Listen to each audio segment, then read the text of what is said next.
Bismillahirrahmanirrahim. Alhamdulillahi Rabbil Alameen. Wassalatu wassalamu ala Sayyidil Mursaleen wa ala alihi wa ashabihi ajma'in amma ba'd. கண்ணியத்திற்குரிய சகோதரர்களே, பெரியோர்களே, தாய்மார்களே, அளவற்ற அருளாளனும் நிகரற்ற அன்புடையவனும் ஆகிய எல்லாம் வல்ல அல்லாஹ் ரப்புல் ஆலமீனுடைய பேரருளாலும் பெருங்கிருபையாலும் புனிதமிக்க ரமதான் மாதத்தினுடைய இரவுகளிலே ஒவ்வொரு நாளும் ஒரு தலைப்பிலே சஹாபாக்களுடைய முன்மாதிரியை பற்றி கேட்டு தெரிந்து வருகின்றோம். எந்த அளவுக்கு சஹாபாக்களுடைய முன்மாதிரியையும் அவர்கள் நமக்கு வழிகாட்டியாக இருப்பதையும் அறிந்து கேட்டு தெரிந்து வருகின்றோமோ, அந்த அளவுக்கு அந்த விஷயங்களை எல்லாம் பின்பற்றி நடக்கக்கூடிய பாக்கியத்தை அல்லாஹ் நமக்கு தந்தருள்வானாக என்று துஆ செய்த வண்ணமாக என்னுடைய உரையை ஆரம்பம் செய்கின்றேன். அன்புக்குரியவர்களே, நேற்றைய தினம் சஹாபாக்கள் தங்களுடைய வாழ்க்கையின் அனைத்து விஷயங்களை காட்டிலும் அல்லாஹ்வுடைய மார்க்கத்திற்கு முக்கியத்துவம் கொடுத்தார்கள். பெற்ற தந்தையாக இருந்தாலும் அல்லது தாங்கள் பெற்ற பிள்ளையாக இருந்தாலும் அல்லது தங்களுடைய வியாபாரமாக இருந்தாலும் கொடுக்கல் வாங்கலாக இருந்தாலும் அல்லது இன்ன பிற தங்களுடைய எந்த காரியமாக இருந்தாலும் அது அனைத்தை காட்டிலும் அல்லாஹ்வுடைய மார்க்கத்திற்கு, அல்லாஹ்வுடைய தீனுல் இஸ்லாத்திற்கு சஹாபாக்கள் முன்னுரிமை கொடுத்தார்கள், முக்கியத்துவம் கொடுத்தார்கள், அதையே பின்பற்றி வாழ்ந்தார்கள் என்ற விஷயங்களை நேற்றைய தினம் பார்த்தோம். இதற்கு காரணம் என்ன? அப்படி அல்லாஹ்வுடைய மார்க்கத்திற்கு தங்கள் வாழ்க்கையில் அவர்கள் சந்திக்கக்கூடிய அனைத்தை காட்டிலும் முக்கியத்துவம் கொடுத்ததற்கான காரணம் என்ன? ஏன் நம்மிடத்தில் அந்த குணம், அது போன்ற ஒரு பண்பு ஏன் வரவில்லை அல்லது வருவதில்லை என்று பார்ப்போம் என்னால், நமக்கு தெரியாத ஏதோ ஒரு விஷயத்தை அவர்கள் தெரிந்து வைத்திருந்தார்கள், அல்லது நமக்கு புரியாத ஏதோ ஒரு அற்புதமான விஷயம் அவர்களுக்கு புரிந்திருந்தது, அல்லது நாம் அறியாத ஏதோ ஒரு அற்புதமான உண்மையை அவர்கள் அறிந்து வைத்திருந்தார்கள். அதனால் சஹாபாக்கள் தங்களுடைய வாழ்க்கையின் அனைத்து அம்சங்களை காட்டிலும் அல்லாஹ்வுக்கும் அல்லாஹ்வுடைய மார்க்கத்திற்கும் முக்கியத்துவம் கொடுத்தார்கள். ஆனால் அவர்கள் அறிந்து வைத்திருந்த ஒரு சத்தியமான ஏதோ ஒரு உண்மை நாம் அறியாததன் காரணமாக அல்லது நமக்கு விளங்காததன் காரணமாக அந்த பண்பு, அந்த குணம் நம்மிடத்தில் வருவதில்லை. அது என்ன? அறிந்த மிக முக்கியமான அந்த குணம் என்ன குணம்? நாம் அறியாத அந்த விஷயத்தை அவர்கள் அறிந்து வைத்திருந்தார்கள். என்ன அறிந்து வைத்திருந்தார்கள் என்று பார்த்தால், பெருமானார் ஸல்லல்லாஹு அலைஹி வஸல்லம் அவருடைய வாழ்க்கையின் ஒரு சாராம்சத்தையும் அல்லாஹ்வுடைய கட்டளையினுடைய ஒரு முக்கியமான சாராம்சத்தையும் அவர்கள் விளங்கி வைத்திருந்தார்கள். அது என்ன என்று பார்க்கும் பொழுது, உலகத்திலே மனிதன் அல்லாஹ் ரப்புல் ஆலமீன் இயற்கையாகவே சில குணாதிசயங்களை மனிதனுக்கு கொடுத்திருக்கின்றான். அந்த குணாதிசயங்களை மனிதனால் மாற்ற முடியாது. மாற்ற வேண்டும் என்று இவன் நினைத்தாலும் அவனால் மாற்ற முடியாது. சில இயல்புகளை கொடுத்திருக்கிறான், அந்த இயல்பை மனிதனால் மாற்ற முடியாது. எப்படி? தூக்கம், பசி, தாகம், உடல் இச்சை, இவற்றையெல்லாம் மனிதன் கட்டுப்படுத்த வேண்டும் என்று நினைத்தாலும் அவனால் கட்டுப்படுத்த முடியாது. எனக்கு இனிமேல் பசி ஏற்படவே கூடாது என்று மனிதன் விரும்பினாலும் அவனுக்கு பசி ஏற்படாமல் இருக்காது. எனக்கு இனி தாகமே வரக்கூடாது என்று இருந்தாலும் அவனுக்கு தாகம் வராமல் இருக்காது. தூக்கமே வரக்கூடாது நினைத்தாலும் தூக்கம் வராமல் இருப்பாது. ஆக சில விஷயங்களை மனிதனால் அவனால் கட்டுப்படுத்த முடியாது, அவனுடைய கண்ட்ரோல் கீழ் கொண்டு வர முடியாது. அந்த மாதிரி விஷயங்களில் ஒன்று, யார் மீதாவது இயற்கையாக இயல்பாக மனிதன் கொள்ளக்கூடிய ஒரு பாசம், ஒரு அன்பு. அந்த அன்புக்கு அன்பு என்று பெயர் வைக்கலாம், பாசம் என்று பெயர் வைக்கலாம், காதல் என்று சொல்லலாம், லவ் என்று சொல்லலாம், எப்படினாலும் சொல்லிக்கலாம். ஏதோ சக மனிதன் மீது ஒரு மனிதன் இயல்பாகவே அதிகமாக பாசம் வைப்பான். சில பேர் தாயின் மீது அதிகமாக பாசம் வைத்திருப்பார்கள், தன்னை பெற்ற தாயின் மீது. சில பேருக்கு தாயின் மீது பாசமே இருக்காது, தந்தையின் மீது அதிகமாக பாசம் இருக்கும். எப்படிப்பட்ட பாசம் என்றால் அதை அவன் நிறுத்த வேண்டும் என்று நினைத்தாலும் அவன் நிறுத்த முடியாது. அந்த பாசத்தை மாற்ற வேண்டும் என்று நினைத்தாலும் அவனால் மாற்ற முடியாது. சில பேருக்கு அந்த பாசம் மனைவியின் மீது ஏற்படும், சில பேருக்கு அந்த பாசம் நண்பர்கள் மீது ஏற்படும். இந்த மாதிரி மனிதனுக்கு யாராவது ஒரு சக மனிதன் மீது பாசம் ஏற்படுவது, அன்பு ஏற்படுவது, நட்பு ஏற்படுவது இயல்பு. இது அந்த மனிதனே மாற்றணும்னு நினைச்சாலும் அவனால் மாற்ற முடியாது லேசில. இந்த இயல்பை, இந்த இயற்கையான இயல்பை, இந்த குணத்தை, இயற்கையாக ஏற்படக்கூடிய பாசம், இந்த அன்பு யார் மீது இருக்க வேண்டும் என்று சஹாபாக்கள் தங்களுடைய பாசத்தின் இலக்கை நிர்ணயித்தார்கள். தாய் மீதா, தந்தை மீதா, மகன் மீதா, மனைவி மீதா, பிள்ளைகள் மீதா, அல்ல தன்னுடைய நண்பன் மீதா, தன்னுடைய தோழன் மீதா, யார் மீது இந்த பாசம் என்று சஹாபாக்கள் பார்க்கும் பொழுது அந்த பாசத்தினுடைய இலக்கை நிர்ணயித்தார்கள். எப்படி? இந்த பாசம் அல்லாஹ்வுடைய ஹபீப் ஸல்லல்லாஹு அலைஹி வஸல்லம் அவர்கள் மீது தான் இருக்க வேண்டும். தங்களுடைய அந்த பாசத்தின் இலக்கை சஹாபாக்களை நோக்கி நிர்ணயித்தார்கள். பெருமானார் ஸல்லல்லாஹு அலைஹி வஸல்லம் அவர்களை நோக்கி நிர்ணயித்தார்கள். அந்த பெருமானார் ஸல்லல்லாஹு அலைஹி வஸல்லம் அவர்களை அளவுக்கு அதிகமாக நேசம் வைத்தார்கள், பாசம் வைத்தார்கள். அதன் விளைவு தங்களுடைய வாழ்க்கையின் அனைத்தை காட்டிலும் நபி ஸல்லல்லாஹு அலைஹி வஸல்லம் முக்கியத்துவம் கொடுத்தார்கள். அதனால் அவர்களுக்கு அது போன்ற தியாக உணர்வு, அல்லாஹ்வுடைய மார்க்கத்திற்கு மற்ற அனைத்தை காட்டிலும் முக்கியத்துவம் கொடுக்க வேண்டும் என்ற அந்த தியாக உணர்வு அவர்களுக்கு ரப்பல் ஆலமீன் வழங்கினான். அந்த அடிப்படையில் இன்றைய தினம் சஹாபாக்கள் பெருமானார் ஸல்லல்லாஹு அலைஹி வஸல்லம் இருந்து எப்படி பாசம் வைத்திருந்தார்கள், அன்பு வைத்திருந்தார்கள், அந்த அன்பு எத்தகைய அன்பாக இருந்தது, அந்த அன்பை எப்படி வெளிப்படுத்தினார்கள் என்று பார்க்கும் பொழுது அன்னை ஆயிஷா ரலியல்லாஹு தஆலா அன்ஹா அறிவிக்கின்றார்கள், ஒரு முறை ஒரு மனிதர் பெருமானார் ஸல்லல்லாஹு அலைஹி வஸல்லம் வர்றாங்க. வந்து கேட்க சொல்றாங்க, யா ரசூலல்லாஹ், இன்னக லா ஹப்பு இலைய மின் நஃப்ஸி வ அஹப்பு இலைய மின் வலதி வ அஹப்பு இலைய மின் வாலிதி. யா ரசூலல்லாஹ், எனக்கு நீங்கள் என்னுடைய பிள்ளைகளை காட்டிலும், நான் பெற்ற தந்தையை காட்டிலும், ஏன் என்னுடைய உயிரை காட்டிலும் நான் உங்களைத்தான் அதிகமாக நேசிக்கின்றேன். என்னை காட்டிலும் விட நான் உங்களைத்தான் அதிகமாக நேசிக்கின்றேன். நம்ம சொன்னோம்ல இந்த பாசம், அந்த பாசம் தாய் மேல இருக்கலாம், தந்தை மேல இருக்கலாம், மனைவி மேல இருக்கலாம், மக்கள் மேல இருக்கலாம்னு சில பேருக்கு அந்த பாசம் தன் மேலேயே இருக்கும். அந்த பாசம் தன் மேலேயே இருக்கும். ஒரு மனிதனுக்கு அவனுடைய பாசம் தன் மீதே இருக்குமேனால் அங்கேதான் அவனுக்கு சுயநலம் ஆரம்பமாகும். பாசம் தன் மேலேயே வைக்கலாம், எல்லாம் தனக்கு தனக்கு தனக்கு அப்படின்னு நினைச்சா அங்கதான் சுயநலம் ஆரம்பமாகும். அந்த பாசத்தை மற்றவர்கள் வைக்கும் பொழுது அவர்களுக்காக இவன் பாடுபடக்கூடியவனாகவும் அவர்கள் நேசிக்கக்கூடியவனாகவும் மாறிவிடுகின்றான். அதைத்தான் இந்த சஹாபி ரசூலுல்லாஹி ஸல்லல்லாஹு அலைஹி வஸல்லம் சொன்னாங்க, யா ரசூலல்லாஹ், நான் உங்களை எந்த அளவுக்கு நேசிக்கிறேன் என்றால், உங்களை காட்டிலும், என்னுடைய பெற்றோரை காட்டிலும், என்னுடைய பிள்ளையை காட்டிலும், ஏன் என்னை காட்டிலும் கூட நான் உங்களைத்தான் அதிகமாக நேசிக்கின்றேன் அப்படின்னு சொல்றாங்க. ருபமா ஆனா அதுக்கு ஒரு ஃபில் பைத், நான் சில சமயம் வீட்டில் உட்காந்து யோசிச்சுட்டு இருப்பேன்.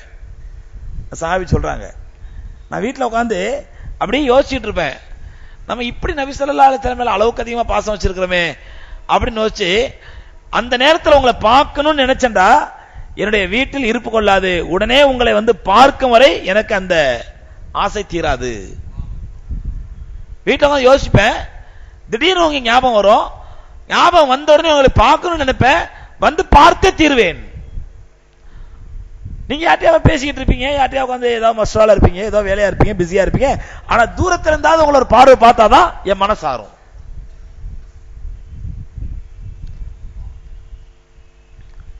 சொல்லிட்டு சொன்னாங்க, அப்படியே ஒரு நாள் யோசிச்சு பார்த்தா, நம்ம இப்படி கண்மணி நாயகம் ஸல்லல்லாஹு அலைஹி வஸல்லம் மேல கண்மூடித்தனமான பாசம் வச்சிருக்கிறோமே,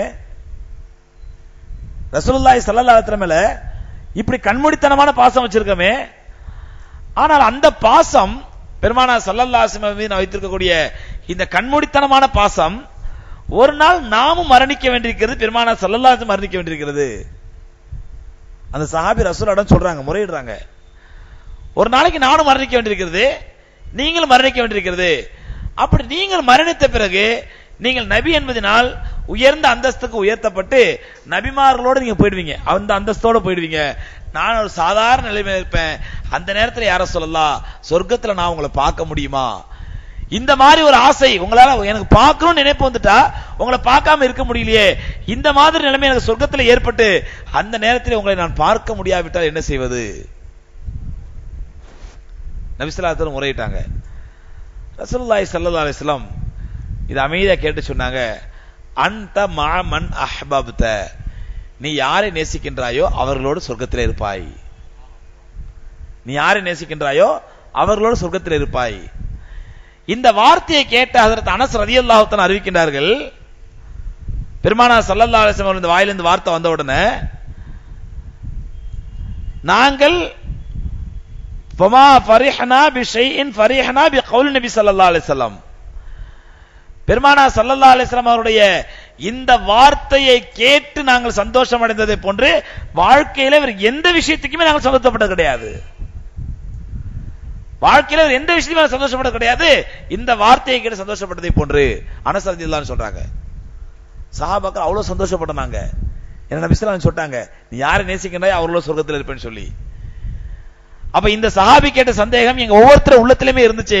அதனால நாங்க கேட்க ஆரம்பிச்சோம், ரசூலுல்லாஹ்ட்ட கேட்டோம், பெருமானார் ஸல்லல்லாஹு அலைஹி வஸல்லம் இப்படி சொன்னாங்க. சோலே சஹாபாக்களுடைய இத்தகைய நேசம் நமக்கு தெரியும். இது என்ன பைத்தியகாரத்தனமா இருக்குது, திடீர்னு ரசூலுல்லாஹ் பார்க்கணும்னு நினைப்பாங்களா, உடனே ஓடி வந்துருவாங்களா, பார்ப்பாங்களா? உண்மையிலே அந்த பாசத்திற்கு நான் வெளியில இருந்து பார்த்தா பைத்தியகாரத்தனமான பாசமா தான் தெரியும். ஆனா சத்திய சஹாபாக்கள் அந்த பாசத்தை ஒரு பைத்தியகாரத்தனமாக ஒரு பெண் மீதோ அல்லது ஒரு ஆண் மீதோ கொள்ளாமல் சத்திய நபி ஸல்லல்லாஹு அலைஹி வஸல்லம் அவர்கள் இந்த பாசத்தை கொண்டார்கள். நீங்க லைலா மஜ்னூன் கதை கேள்விப்பட்டிருப்போம். மஜ்னூன்டாலே பைத்தியக்காரன். அவன் எந்த அளவுக்கு லைலா மேல ஒரு பாசமா வச்சிருந்தான்டா, ஒரு நாய் ரோட்ல போகாம அந்த நாயை கட்டி பிடிச்சு முத்தம் கொடுப்பானா. அந்த மஜ்னூ நாயை கட்டி பிடித்து முத்தம் கொடுப்பானா. ஏன்டா மஜ்னூ நாயை கட்டி பிடித்து முத்தம் கொடுக்கண்டா, அந்த நாய் லைலா விட்டு தெரு வழியா வந்துச்சு அதனால முத்தம் கொடுத்தா அப்படிவானா. எந்த அளவுக்கு அந்த கிறுக்கன் ஹஜ்ஜுக்கு போனானா, ஹஜ்ஜுக்கு போனா காபத்துல்லா பார்த்து அழுவ ஆரம்பிச்சிட்டானா. அப்ப கூட தான் கேட்டாங்க, என்ன மஜ்னூ உனக்கு அல்லாஹ்வுடைய அவ்வளவு பயம் வந்துருச்சா, காபத்துல்லா பார்த்து நான் அழுதுன்னு கேட்டாங்களா. அவன் சொன்னா, நான் காபத்துல்லா பார்த்து அழுவல, அந்த காபத்துல்லாவுடைய திரையை பார்த்த உடனே என்னுடைய லைலா கண்ணங்கரேல் இருப்பாளே அந்த கருப்பி ஞாபகத்துக்கு வந்துட்டு அழுது அப்படின்றானா. அந்த பைத்தியக்கார மஜ்னூன். அப்ப அந்த மாதிரி உலகத்தில் வாழ்ந்திருக்கிறாங்க. அந்த மாதிரி மஜ்னூக்கள் இன்னைக்கும் துனியால இருக்கிறாங்க. பெண்கள் மீது அல்லது தன்னுடைய தான் விரும்பக்கூடிய நேசிக்கக்கூடிய பெண் மீது அளப்பரிய பாசம், பைத்தியகாரத்தனமான பாசம். அந்த பாசம் கொஞ்ச நாள் அழிஞ்சு போயிடும். ஒரு பெண் மீது அளப்பரிய பாசம் வச்சிருக்காங்க பாருங்க, அந்த பாசம் நிலையானதெல்லாம் சொல்ல முடியாது. கல்யாணம் முடிஞ்ச புதுசுல மனைவி மேல அப்படி பாசமா இருப்பான், தாங்குவான் கைய வச்சு. அது கொஞ்ச நாள் போக வேண்டியதான், எல்லாம் ஹதமாயிடும், ஹலாஸ். ஒரு கதை ஒண்ணு சொல்லுவாங்க. கல்யாணம் முடியறதுக்கு முன்னாடி அந்த தான் விரும்பக்கூடிய பெண்ணை அல்லது கல்யாணம் முடிஞ்ச புதுசுல அந்த புது பெண்ணை புது மனைவிய கூடி ரோட்ல நடந்து போவானா. நடந்து போகும்போது ரோட்ல முள்ளு கிடக்குமா, அந்த முள்ளு வந்து மனைவி காலை குத்திருமா. உடனே குனிஞ்சு, சனியம் பிடிச்ச முள்ளே, என் மனைவி கால் தான் கிடைச்சது அவனுக்கு குத்துறதுக்கு அப்படின்னு அந்த முள்ளை தூக்கி ஓரமா தூக்கி போடுவானா. இதே ஒரு 5-6 வருஷம் கழிச்சு அதே மாதிரி மனைவியோட போகும்போது அதே மாதிரி முள்ளு குத்துமா. உடனே எங்க முள்ளு குத்துச்சிங்களா, சனியம் பிடிச்சவளே முள்ளு கிடக்கதை பார்த்து வரக்கூடாதா அப்படிங்குவானா. இது மனிதனுடைய இயல்பு. இந்த பாசம் இருக்குது பாருங்க, இது போலியான பாசம், இது உண்மையான பாசம் அல்ல. ஆனால் சத்திய சஹாபாக்கள் கண்மணி நாயகம் ஸல்லல்லாஹு அலைஹி வஸல்லம் அவர் மீது வச்சிருந்த பாசம் இருக்குது பாருங்க, அப்படிப்பட்ட ஒரு அளப்பரிய பாசம் வைத்திருந்தார்கள். அந்த பாசத்தை வெளிப்படுத்தும் பொழுது ரசூலுல்லாஹ் இந்த வார்த்தை சொன்ன உடனே இந்த வார்த்தை அவர்களுக்கு அவ்வளவு பெரிய மகிழ்ச்சியும் சந்தோஷத்தையும் கொடுத்துச்சு. அந்த பாசத்தின் வெளிப்பாடு தான் பெருமானார் ஸல்லல்லாஹு அலைஹி வஸல்லம் எதெல்லாம் செஞ்சாங்களோ அப்படியே பின்பற்றினார்கள் சஹாபாக்கள். ஏன் எதுக்குங்கிற வார்த்தையை கேட்கல. ரசூலுல்லாஹ் ஏன் இப்படி செஞ்சாங்க, எதுக்கு செஞ்சாங்க இல்ல, நபி ஸல்லல்லாஹு அலைஹி வஸல்லம் செஞ்சாங்களா உடனே அதை பின்பற்றினார்கள். ஹதரத் உர்வத் இப்னு மஸ்ஊத் ஸகஃபி ரலியல்லாஹு தஆலாங்கிற சஹாபி, இவங்க பெருமானார் ஸல்லல்லாஹு அலைஹி வஸல்லம் காலத்துக்கு பிறகு ஒரு திருமண வீட்டுக்கு போறாங்க, ஒரு விருந்து நிகழ்ச்சிக்கு.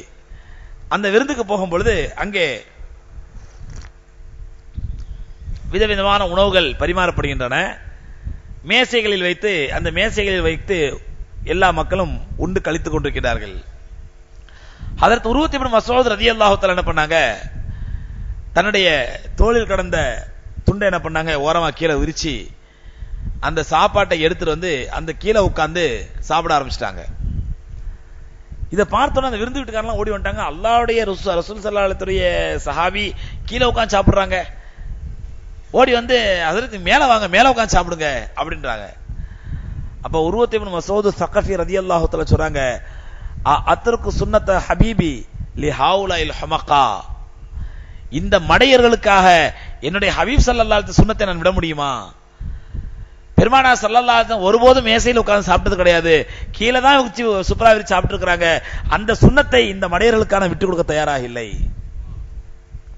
அது உர்வத் இப்னு மஸ்ஊத் ரலியல்லாஹு தஆலா சொல்றாங்க. அப்போ சஹாபாக்கள் பெருமானார் ஸல்லல்லாஹு அலைஹி வஸல்லம் அவர்கள் மீது வைத்திருந்த அந்த பாசம், அந்த அன்பு, அந்த நேசம் அவர்களை அதாவது கண்மூடித்தனமாக பெருமானார் ஸல்லல்லாஹு அலைஹி வஸல்லம் அவர்களை பின்பற்ற வைத்தது, கண்மூடித்தனமாக பின்பற்ற வச்சது. புகாரில வருது ஒரு ஹதீஸ், பெருமானார் ஸல்லல்லாஹு அலைஹி வஸல்லம் ஒரு சஹாபி வந்து கேட்டாங்க, மத்தஸா யா ரசூலல்லாஹ், கியாமத் நாள் எப்போ வரும்னு கேட்டாங்க. கியாமத் நாள் எப்போ வரும்? நபி ஸல்லல்லாஹு அலைஹி வஸல்லம் நம்ம கேட்கறவங்க இடவடமா கேள்வி கேட்கறோம்ல, சொர்க்கத்தில் அல்லாஹ் ஏன் இப்படி வச்சான், சொர்க்கத்தை முதல்ல படைச்சான், நரகத்தை ரெண்டாவது படைச்சான், முதல்ல கபர் அப்புறம் சொர்க்கமா? அந்த மாதிரி சஹாபி வந்து கேட்டாங்க, யார சொல்ல மத்தஸா, கியாமத் நாள் எப்போ வரும்? நபி ஸல்லல்லாஹு அலைஹி வஸல்லம் அந்த கேள்விக்கு பதில் சொல்லல, திருப்பிட்டு கேட்டாங்க, மா அதத்தலஹா, அட நாளைக்கே வரட்டும்பா, அந்த கியாமத் நாளுக்காக நீ என்ன ஆயத்தம் செய்திருக்கிறாய்? நாளைக்கே கியாமத் நாள் வந்து அல்லாஹ் உன்னை விசாரிப்பானேனால் அந்த விசாரணையில் வெற்றி பெறுவதற்கு நீ ரெடியா இருக்கிறியா? அந்த அளவுக்கு நீ நல்ல அமல் செஞ்சிருக்கிறியா? மா அதத்தலஹா, நீ என்ன ஏற்பாடு செய்திருக்கிறாய்? அந்த சஹாபி சொன்னாங்க, ஓலா இந்தி யா ரசூலல்லாஹ் இல்லா ஹுப்பு நபி ஸல்லல்லாஹு அலைஹி வஸல்லம் இல்லா ஹுப்புல்லாஹி வ ரசூலிஹி ஸல்லல்லாஹு அலைஹி வஸல்லம். யா ரசூல், அப்படி எந்த பெரிய அமல்லாம் நான் ஒன்றும் செய்யல, ஆனாலும் அல்லாஹ்வுடைய முஹப்பத்தும் அல்லாஹ்வுடைய தூதர் ஸல்லல்லாஹு அலைஹி வஸல்லம் முஹப்பத்தும் என் உள்ளத்துல இருக்குது. அல்லாஹ்வுடைய முஹப்பத்தும் அல்லாஹ்வுடைய தூதர் ஸல்லல்லாஹு அலைஹி வஸல்லம் முஹப்பத்தும் என் உள்ளத்துல இருக்குது. வேற எந்த அளவுல பெரிய அளவு இன்னும் செய்யல. அப்பதான் அப்பவும் பெருமானார் ஸல்லல்லாஹு அலைஹி வஸல்லம் சொல்றாங்க, அன்த மஅமன் அஹ்பப்த, நீங்கள் யாரை நேசிக்கிறீர்களோ அவர்களோடு சொர்க்கத்தில் இருப்பீர்கள். அல்லாஹ்வுடைய ரசூல் ஸல்லல்லாஹு அலைஹி வஸல்லம் முஹப்பத் உங்களுடைய உள்ளத்தில் இருக்குமேனால் நீங்கள் நிச்சயமாக அந்த ரசூலோடு மறுமையில் இருப்பீர்கள். சொன்ன பிறகுதான் பெருமானார் ஸல்லல்லாஹு அலைஹி வஸல்லம் பதில சொல்றாங்க, அல்லாஹ் ரப்பல் ஆலமீன் ஜிப்ரீல் அலைஹிஸ்ஸலாத்தை அனுப்பி வைக்கிறான், ஆயத்தை இறக்குறான். என்ன இறக்குறான்? முஹப்பத் என்பது வெறும் ரசூலுடைய முஹப்பத் உள்ளத்தில், அது ரசூலுடைய முஹப்பத்தில் உள்ளது சும்மா பொய்யான முஹப்பத் அல்ல. அந்த முஹப்பத் எப்படி வெளிப்பட வேண்டும்? ஜிப்ரீல் அலைஹிஸ்ஸலாத்தை அல்லாஹ் அனுப்பி சொன்னா, உமை யுத்தஇல்லாஹ வ ரசூல் ஒரு ரசூல், அல்லாஹ்வுக்கும் அல்லாஹ் ரசூலுக்கும் யார் கட்டுப்பட்டு நடக்கிறார்களோ, முஹப்பத்துடைய அடையாளம் என்ன? அல்லாஹ்வுடைய ஹபீப் ஸல்லல்லாஹு அலைஹி வஸல்லம் என்ன சொன்னாங்களோ அது கட்டுப்பட்டு நடக்க வேண்டும். அப்படி யார் அல்லாஹ்வுக்கும் அல்லாஹ் ரசூலுக்கும் கட்டுப்பட்டு நடக்கின்றார்களோ, ஃபஉலாயிக மஅல்லதீன அன்அம அல்லாஹு அலைஹிம் மினன் நபிய்யின வ ஸித்தீகீன வ ஷுஹதாஇ வ ஸாலிஹீன் வ ஹஸன உலாயிக ரஃபீகா. அந்த சஹாபி கேட்ட உடனே ஹஜ்ரத் ஜிப்ரீல் அலைஹிஸ்ஸலாம் இந்த ஆயத்தை இறக்குறாங்க, கொண்டு சொல்றாங்க ரசூலுக்கு. என்ன சொன்னாங்க? அல்லாஹ் என்ன சொல்றான்? யார் அல்லாஹ்வுக்கும் அல்லாஹ் ரசூலுக்கும் கட்டுப்பட்டு நடக்கின்றார்களோ அவர்களுக்கு அல்லாஹ் ரப்பல் ஆலமீன் ஃபஉலாயிக மஅல்லதீன அன்அம அல்லாஹு அலைஹிம், யார் மீது அல்லாஹ் அருள் புரிந்தானோ அவர்கள் யார்? மினன் நபிய்யீன் வ ஸித்தீகீன் வ ஷுஹதா வ ஸாலிஹீன், இந்த நன்மக்களோடு அவர்கள் மறுமையில் இருப்பார்கள். நபிமார்களோடு, சித்தியீன்களோடு, ஷுஹதாக்களோடு, நல்லடியார்களோடு அவர்கள் மறுமையில் இருப்பார்கள். வ ஹஸன உலாயிக ரஃபீகா, இவர்கள் தான் நல்ல நண்பர்கள். நல்ல நட்பு என்பது இதுதான். அப்ப யார் அல்லாஹ்வுக்கும் அல்லாஹ் ரசூலுக்கும் கட்டுப்பட்டார்களோ அவர்கள் மறுமையிலே இத்தகைய நல்லடியார்களோடு இருப்பார்கள், நபிமார்களோடு இருப்பார்கள் அப்படிங்கிற ஆயத்தை நபி ஸல்லல்லாஹு அலைஹி வஸல்லம் ஓதி காட்டுறாங்க. சஹாபாக்கள் எல்லாம் பெருமானார் ஸல்லல்லாஹு அலைஹி வஸல்லம் அவர்கள் மீது ரஃபீக் சொன்னா அளப்பரிய உயிர் தோழன், உருது சொன்ன ஜிஹ்ரி தோஸ்த், உயிர் தோழன், உயிர் நண்பன். சஹாபாக்கள் எல்லாம் பெருமானார் ஸல்லல்லாஹு அலைஹி வஸல்லம் அவர்களை உயிர் தோழராக நினைத்தார்கள். ஆனால் அல்லாஹ்வுடைய தூதர் ஸல்லல்லாஹு அலைஹி வஸல்லம் உயிர் தோழராக நினைத்தது தன்னை படைத்த ரப்புல் ஆலமீனை. அதனால சக்கராத் நேரத்தில் இருக்கும் பொழுது நபி ஸல்லல்லாஹு அலைஹி வஸல்லம் அந்த சக்கராத் வேதனையை தணிப்பதற்காக குளிர்ந்த தண்ணீரிலே கையை தொட்டு முகத்துல தடவிட்டு என்ன சொன்னாங்க? அல்லாஹும்ம யா ரஃபீகல் ஆலா, என்னுடைய உயர்ந்த தோழனே என்னை அழைத்துக்கொள், என்னுடைய உயர்ந்த தோழனே நபி ஸல்லல்லாஹு அலைஹி சொன்னாங்க. அப்ப அல்லாஹ்வுடைய தூதர் ஸல்லல்லாஹு அலைஹி வஸல்லம் உயர்ந்த தோழனாக கருதியது அல்லாஹ் ரப்பல் ஆலமீனை. அத்தா அல்லாஹ்வுடைய தூதர் ஸல்லல்லாஹு அலைஹி சஹாபாக்கள் உயர்ந்த தோழனாக உன்னத தோழராக கருதியது பெருமானா ஸல்லல்லாஹு அலைஹி வஸல்லம் அவர்களை. எந்த அளவுக்கு சஹாபாக்கள் பெருமானா ஸல்லல்லாஹு அலைஹி வஸல்லம் பாசம் வச்சுதாங்கிறதுக்கு, இதெல்லாம் நட்பு வச்சுனா என்ன விளையுங்கிறதுக்கு ஒரு சில சம்பவங்களை பாருங்க. அபூதாவுதுல பதிவு செய்யப்பட்ட சம்பவம். ஒரு முறை ஹஜ்ரத் அலி ரலியல்லாஹு தஆலா அன்ஹு பெருமானா ஸல்லல்லாஹு அலைஹி பார்க்க வர்றாங்க. ரசூலுல்லாஹி ஸல்லல்லாஹு அலைஹி வஸல்லம் கடுமையான வறுமை, 4 நாள் 5 நாளா சாப்பிடல, கடுமையான கஷ்டத்தில் இருக்காங்க. ரசூலுல்லாஹ் முகமே மாறி போயிருக்குது பல நாட்களா சாப்பிடாதனால. அலி ரலியல்லாஹு அன்ஹு பார்க்கறாங்க, நபி ஸல்லல்லாஹு அலைஹி முகத்தை பார்த்து கண்டுபிடிச்சறாங்க, நபி ஸல்லல்லாஹு அலைஹி பல நாளா சாப்பிடல போல தெரியுது. ஏன்னா இது இயல்பு, இது வழமை. அன்னை ஆயிஷா ரலியல்லாஹு தஆலா சொல்றாங்க, மா ஷபிஅ ஆலு முஹம்மதின் யௌமைனி முத்ததாபியைனி, முஹம்மது ஸல்லல்லாஹு அலைஹி வஸல்லம் குடும்பத்தாராய நாங்கள் வாழ்க்கையிலே கண்மணி நாயகம் ஸல்லல்லாஹு அலைஹி வஸல்லம் மரணிக்கும் வரை 2 வேளைகளை தொடர்ந்து வயிறார உண்டதில்லை. ஒரு வேளை சாப்பிட்டா ஒரு வேளை பட்டினி, 2 வேளை தொடர்ந்து வயிறார உண்டது கிடையாது.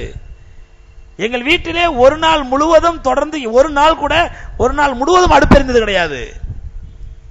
காலையில் எரிஞ்சா சாயந்தரம் எரியாது, சாயந்தரம் எரிஞ்சா காலையில் எரியாது, பகல் எரிஞ்சா சாயந்தரம் எரியாது. இப்படிதான் இருந்துச்சு எங்க வீடு. அன்னை ஆயிஷா ரலியல்லாஹு தஆலா பின்னாடி சொல்லும்போது சொன்னாங்க, பெருமானா ஸல்லல்லாஹு அலைஹி வஸல்லம் சக்கராத்தில் இருக்கும் பொழுது அவர்களுக்கு அவருடைய இருட்டிலே அவங்களோட முகம் கூட எங்களுக்கு தெரியல, இருளிலே நபி ஸல்லல்லாஹு அலைஹி வஸல்லம் முகம் கூட எங்களுக்கு தெரியல. அப்ப அங்க கூட இருக்க சஹாக்கள் கேக்குறாங்க, ஏன் வீட்டுல இருக்கிறதுக்கு உங்களுக்கு ஜெய்துன் எண்ணெய் கூடவா இல்ல? விளக்கரிக்கிறதுக்கு ஜெய்துன் எண்ணெய் கூடவா இல்ல? அன்னை ஆயிஷா ரலியல்லாஹு தஆலா சொன்னாங்க, எங்களுக்கு வீட்டில் விளக்கரிக்கக்கூடிய அளவுக்கு ஜெய்துன் எண்ணெய் இருந்திருந்தால் அந்த ஜெய்துன் எண்ணெயை எங்களுடைய உணவுக்கு பதார்த்தமாக பயன்படுத்தி இருப்போம். விளக்கரிக்கக்கூடிய ஜெய்துன் எண்ணெயை அன்னை ஆயிஷா ரலியல்லாஹு தஆலா சொன்னாங்க. கண்மணி நாயகம் ஸல்லல்லாஹு அலைஹி வஸல்லம் அவர்கள் அல்லாஹ்வுடைய பாதையில் ஜிஹாத் செய்யும் பொழுது அணிவதற்காக அவர்கள் வைத்திருந்த உருக்கு சட்டை, அல்லாஹ்வுடைய பாதையில் ஜிஹாத் செய்யும் பொழுது எதிரிகள் வாளால் குத்தினால் மேல படாம இருக்காங்க உள்ள அந்த தற்காப்பு சட்டை இருந்து உருக்கு சட்டைன்னு சொல்லுவாங்க. அந்த தற்காப்பு உருக்கு சட்டை பெருமானா ஸல்லல்லாஹு அலைஹி வஃபாத் ஆகும் பொழுது ஒரு யூதனிடத்திலே ஒரு பிடி கோதுமைக்காக அடமானம் வைக்கப்பட்டிருந்தது. ஒரு பிடி இல்ல, ஒரு மரக்கா கோதுமைக்காக ஒரு யூதனிடத்தில் அடமானம் வைக்கப்பட்டிருந்தது. பெருமானா ஸல்லல்லாஹு அலைஹி வஸல்லம் ஜிஹாதுக்கு பயன்படுத்தக்கூடிய உருக்கு சட்டை. அப்படித்தான் கண்மணி நாயகம் ஸல்லல்லாஹு அலைஹி வஸல்லம் வாழ்க்கை கழிந்தது. அதனால அது இயல்பது. அலி ரலியல்லாஹு தஆலா பார்க்கறாங்க, ரொம்ப கஷ்டப்படுறாங்க, ரசூலுல்லாஹ் முகம்லாம் வாடி போயிருக்குது, 3-4 நாளா சாப்பிடல போல தெரியுது அப்படின்னு சொல்லிட்டு சொல்லாமலே என்ன நேரம் வெளியே வர்றாங்க. வெளியே வந்து நேரம் ஒரு யூதனுடைய பேரிச்சமான தோட்டத்துக்கு வர்றாங்க. வந்து கேட்கறாங்க,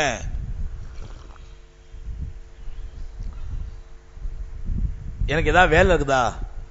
அப்ப அந்த யூதன் சொல்றான், கிணத்துல இருந்து தண்ணி இறைக்கணும், தண்ணி இறைச்சா நான் உனக்கு சம்பளம் தர்றேன். எவ்வளவு சம்பளம் தருவேன்?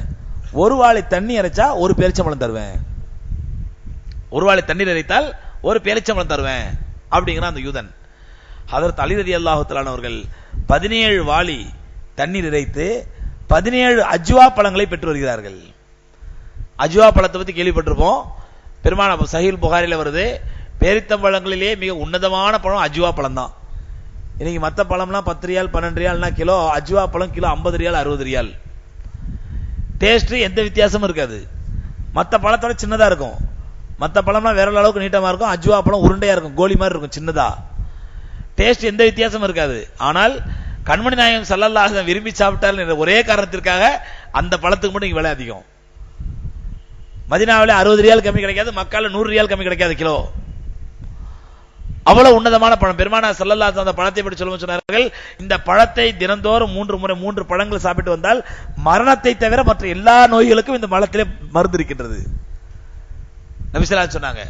ஹைர், அந்த அஜ்வா பழம் 12 அஜ்வா பழத்தை 17 அஜ்வா பழத்தை வாங்கி கொண்டு அலி ரலியல்லாஹு நேரா ரசூலுல்லாஹி ஸல்லல்லாஹு வராங்க. நபி ஸல்லல்லாஹு கேக்குறாங்க, ஏது இந்த பழம்? யார சொல்ல உங்க முகத்தை பார்த்தேன், கடுமையான கஷ்டத்துல இருந்து எனக்கு தெரிஞ்சிச்சு, அதனால நான் ஒரு யூதன் இடத்துல போய் வேலை செஞ்சு நான் இந்த மாதிரி பழத்தை எடுத்துட்டு வந்தேன் அப்படின்னு கேட்ட உடனே பெருமானா ஸல்லல்லாஹு அலைஹி திரும்ப கேட்கறாங்க, அகான இந்தக ஹுப்புன் நபி வ ஹுப்புல்லாஹ், அல்லாஹ்வை பற்றியும் அல்லாஹ்வுடைய நபி ஸல்லல்லாஹு அலைஹி வஸல்லம் பற்றியும் உனக்கு நேசம் இருக்கிறதா, பாசம் இருந்தா உள்ளத்துல அப்படின்னு கேட்டாங்க.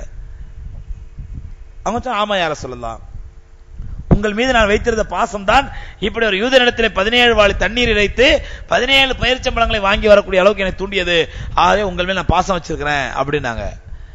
அப்ப பெருமானார் ஸல்லல்லாஹு அலைஹி வஸல்லம் அவர்கள் வார்த்தை சொல்றாங்க, மாமின் அப்தின் யுஹிப்புல்லாஹ வ ரசூலஹு, எந்த ஒரு அடியான் அல்லாஹ்வையும் அல்லாஹ் ரசூலையும் நேசிக்கக்கூடிய அடியானாக இருப்பானேயானால், அல்லாஹ்வின் மீதும் அல்லாஹ்வுடைய தூதர் ஸல்லல்லாஹு அலைஹி வஸல்லம் மீதும் முஹப்பத் வைக்கக்கூடிய ஒரு அடியான் இருப்பானேயானால், இல்லல் ஃபக்ரு அஸ்ரஉ இலைஹி ஜரியத ஸைல் அலா வஜீஹி, அவனை நோக்கி வறுமை எப்படி வேகமாக வந்து சேரும் என்றால் பள்ளத்தை நோக்கி பாய்ந்து வரக்கூடிய வெள்ளத்தை போல அவனை நோக்கி வறுமை வந்து சேரும். யாருக்குங்க? அல்லாஹ்வுடைய நபி ஸல்லல்லாஹு அலைஹி வஸல்லம் முஹப்பத் வச்சா. அப்ப அல்லாஹ்வுடைய தூதர் ஸல்லல்லாஹு அலைஹி வஸல்லம் முஹப்பத் வச்சா அதற்கு முதல் அடையாளமே என்னதான்? வறுமை வரும். ஏன்? அல்லாஹ்வுடைய தூதர் ஸல்லல்லாஹு அலைஹி வஸல்லம் முஹப்பத் வச்சீங்கன்னா அல்லாஹ்வுடைய தூதர் என்ன சொன்னாங்களோ நீங்க அதை அப்படியே செய்வீங்க. பெருமானார் ஸல்லல்லாஹு அலைஹி வஸல்லம் என்ன செஞ்சாங்க? தனக்குன்னு சொல்லி ஒரு நயா பைசாவோட சேர்த்து வச்சது கிடையாது. ஒரு நாள் அசர் தொழுறாங்க ரசூலுல்லாஹி ஸல்லல்லாஹு அலைஹி வஸல்லம், தொழுது முடிச்சு சலாம் கொடுத்த உடனே எழுச்சி ஓடுறாங்க வீட்டுக்குள்ள வேகமா. அந்த மாதிரி இமாம் எழுச்சி ஓடுறான்னு வச்சுக்கோங்க, என்ன சொல்லுவோம்? பாவம் அசத் ஏதோ ஃபுட் பாய்சன் வைத்த கலது போல நினைப்போம். அப்படிதான் நினைப்போம். அந்த மாதிரி நபி ஸல்லல்லாஹு அலைஹி வஸல்லம் அசர் தொழுறாங்க, சலாம் கொடுத்து எழுச்சி ஓடுறாங்க வீட்டுக்குள்ள. போயிட்டு கொஞ்ச நேரத்தை திரும்ப வந்து உட்காந்துட்டாங்க முஸல்லால. சஹாபாக்கள் கேட்டாங்க, யார சொல்ல என்ன அவசரம், என்ன காரணம் ஓடுனீங்க அப்படின்ட்டு. இல்ல நான் அசருக்கு முன்னாடி எனக்கு அன்பளிப்பா கொஞ்சம் வெள்ளி நாணயங்கள் வந்துச்சு, அதை மறந்து போய் வீட்டுல வச்சுட்டு வந்துட்டேன். திடீர்னு தொழுத பிறதான் ஞாபகம் வந்துச்சு, ஆஹா அந்த வெள்ளி நாணயங்களை சதக்கா செய்யணுமே அப்படின்னு சொல்லி நான் போய் சதக்கா செய்யறதுக்குள்ள மௌத்தா போயிட்டேன்டா, நான் வெள்ளி நாணயங்களை சேர்த்து வைத்து விட்டு மௌத்தானதாயிடும், அதனால மௌத்து வரதுக்கு முன்னாடி ஓடி போய் சதக்கா பண்ணிட்டு வந்துட்டாத. அல்லாஹ்வுடைய தூதர் ஸல்லல்லாஹு அலைஹி வஸல்லம் மேல முஹப்பத் வைக்கக்கூடிய ஒரு மனிதர், உண்மையிலேயே முஹப்பத் வைக்கக்கூடியதாக இருந்தால், நானாக இருந்தாலும் சரி நீங்களா இருந்தாலும் சரி, இந்த மாதிரி ரசூலுல்லாஹி ஸல்லல்லாஹு அலைஹி வஸல்லம் செயலை பின்பற்றுவோமா இல்லையா? பின்பற்ற மாட்டோமா? வேண்டாம் ஹஸரத், பின்பற்ற வேண்டாம், அதனால எனக்கு முஹப்பத் வேணாம், ஒண்ணு வேணாம், இப்படியே இருந்துட்டு போயிடுறேன் அப்படிதான் நினைப்போம். அப்படி பின்பற்றும் பொழுது நம்ம வீட்டுல எந்த பொருள் இருக்காது, வீட்டுல எந்த காசு பணம் இருக்காது, எல்லாத்தையும் அள்ளி அள்ளி அள்ளி அள்ளி சதக்கா பண்ணிட்டோம்டா கடைசியில் நமக்கு என்னதான் மிஞ்சும்? வறுமை தானே மிஞ்சும். இதைத்தான் பெருமானார் ஸல்லல்லாஹு அலைஹி வஸல்லம் சொன்னாங்க, எந்த ஒரு அடியானாக இருந்தாலும் அவன் உண்மையிலேயே என்னை நேசிக்கக்கூடிய அடியானாக இருப்பானேனால் அதற்கு முதல் அடையாளம் அவனிடத்திலே பள்ளத்தை நோக்கி பாய்ந்து வரக்கூடிய வெள்ளத்தை போன்று அவனிடத்திலே வறுமை வந்து சேரும் அப்படி நாங்க பெருமானார் ஸல்லல்லாஹு அலைஹி வஸல்லம். அதே மாதிரி காப் இப்னு உஜ்ரா ரலியல்லாஹு தஆலா அன்ஹு, இதே மாதிரி சம்பவம். காப் இப்னு உஜ்ரா ரலியல்லாஹு தஆலா ரசூலுல்லாஹ் பார்க்கிறதுக்கு வர்றாங்க. அப்ப பெருமானார் ஸல்லல்லாஹு அலைஹி வஸல்லம் சோர்ந்து போய் உட்கார்ந்து இருக்காங்க. காப் இப்னு உஜ்ரா ரலியல்லாஹு தஆலா கேக்குறாங்க, யார சொல்லல என்ன காரணம், ரொம்ப சோர்ந்து போய் இருக்கீங்களே, ரொம்ப டயர்டா இருக்கீங்களே, என்ன காரணம் அப்படிங்கிறாங்க. நபி ஸல்லல்லாஹு அலைஹி வஸல்லம் சொல்றாங்க, என்னுடைய வயிறு உணவுக்கு பதிலாக என்னுடைய ஈரல் குலைகளை தின்ன ஆரம்பித்து விட்டது. என்னுடைய வயிறு உணவுக்கு பதிலாக என்னுடைய ஈரல் குலை, என்னுடைய லிவர் அந்த ஈரல் குலைகளை தின்ன ஆரம்பித்து விட்டது. நம்ம சொல்லுவோம்ல, பசி எனக்கு சிறுங்குடல் பெருங்குடலை திங்குது சொல்லுவோமா இல்லையா? சிறுங்குடலே பெருங்குடலை திங்குது, அவ்வளவு பசி எனக்கு. பெருமானார் ஸல்லல்லாஹு அலைஹி வஸல்லம் சொன்னாங்க, என்னுடைய பசியின் காரணமாக என்னுடைய வயிறு உணவுக்கு பதிலாக ஈரல் குலைகளை கடித்து தின்ன ஆரம்பித்து விட்டது. இதை பார்த்தோன்னு காப் இப்னு உஜ்ரா ரலியல்லாஹு தஆலா அலறி அடிச்சு, என்ன யார சொல்லலாம் இப்படி பட்டினி கிடக்குறீங்க அப்படின்னு சொல்லிட்டு நேரா போறாங்க. அதே மாதிரி ஒரு யூதன்ட்டு வேலை செய்யறாங்க. வேலை செஞ்சு கொஞ்சம் பேரிச்சம்பழத்தை வாங்கிட்டு வர்றாங்க. வாங்கிட்டு வந்து ரசூலுல்லாஹி ஸல்லல்லாஹு அலைஹி வஸல்லம் கொடுக்குறாங்க. கொஞ்ச நாள்ல காப் இப்னு உஜ்ரா ரலியல்லாஹு தஆலா நோய்வாய்ப்படுறாங்க. இவர்களை பார்ப்பதற்காக பெருமானார் ஸல்லல்லாஹு அலைஹி வஸல்லம் வராங்க. வரும்பொழுது காப் இப்னு உஜ்ரா ரலியல்லாஹு தஆலா ரசூலுல்லாஹி ஸல்லல்லாஹு அலைஹி வஸல்லம் கையை பிடிச்சு அழுகுறாங்க. நபி ஸல்லல்லாஹு அலைஹி வஸல்லம் ஆறுதல் சொல்றாங்க, கவலைப்படாதீங்க, அல்லாஹ் உங்களை கைவிட மாட்டான், அல்லாஹ் உங்களுக்கு உதவி செய்வான், தைரியமா இருங்க ஆறுதல் சொல்றாங்க. அந்த நேரத்தில் காப் இப்னு உஜ்ரா ரலியல்லாஹு தஆலாவுடைய அந்த அவங்களுடைய அம்மையார் என்ன பண்ணாங்க, ஹனி அன் லக்கல் ஜன்ன யா காப், காவே நிச்சயமா உனக்கு சொர்க்கம் தான், நீ அழுகுற அப்படின்னாங்க. நீ ஒரு கால் இந்த நோயில மௌத்தா போயிட்டா உனக்கு சொர்க்கம் தான், நீ அழுகுற அப்படின்னாங்க.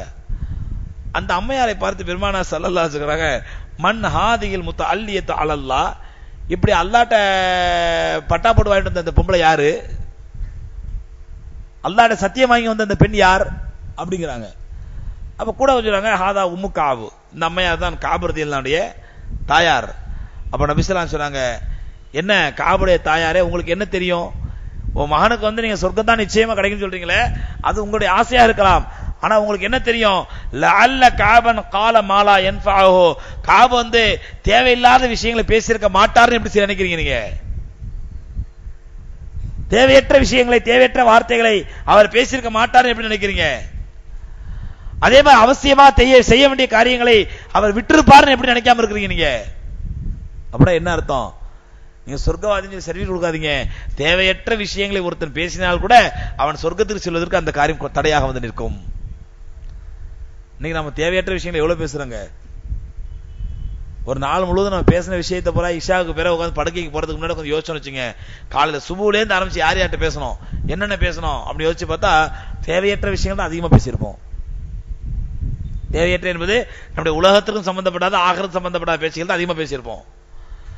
பெருமானார் ஸல்லல்லாஹு அலைஹி வஸல்லம் அப்படி தேவையற்ற விஷயங்களை பேசுவது அவருடைய சொர்க்கத்திற்கு செல்வதற்கே தடையாக இருக்கும். அந்த அடிப்படையில் காப் ரலியல்லாஹு தஆலா பெருமானார் ஸல்லல்லாஹு அலைஹி வஸல்லம் அவர்கள் உபதேசம் செய்கிறார்கள். அதே மாதிரி அதற்கு பிறகு தல்ஹா பின் பர்ரா ரலியல்லாஹு தஆலா, இவங்க சின்ன பையன். தல்ஹா பின் பர்ரா ரலியல்லாஹு தஆலா சின்ன பையன்.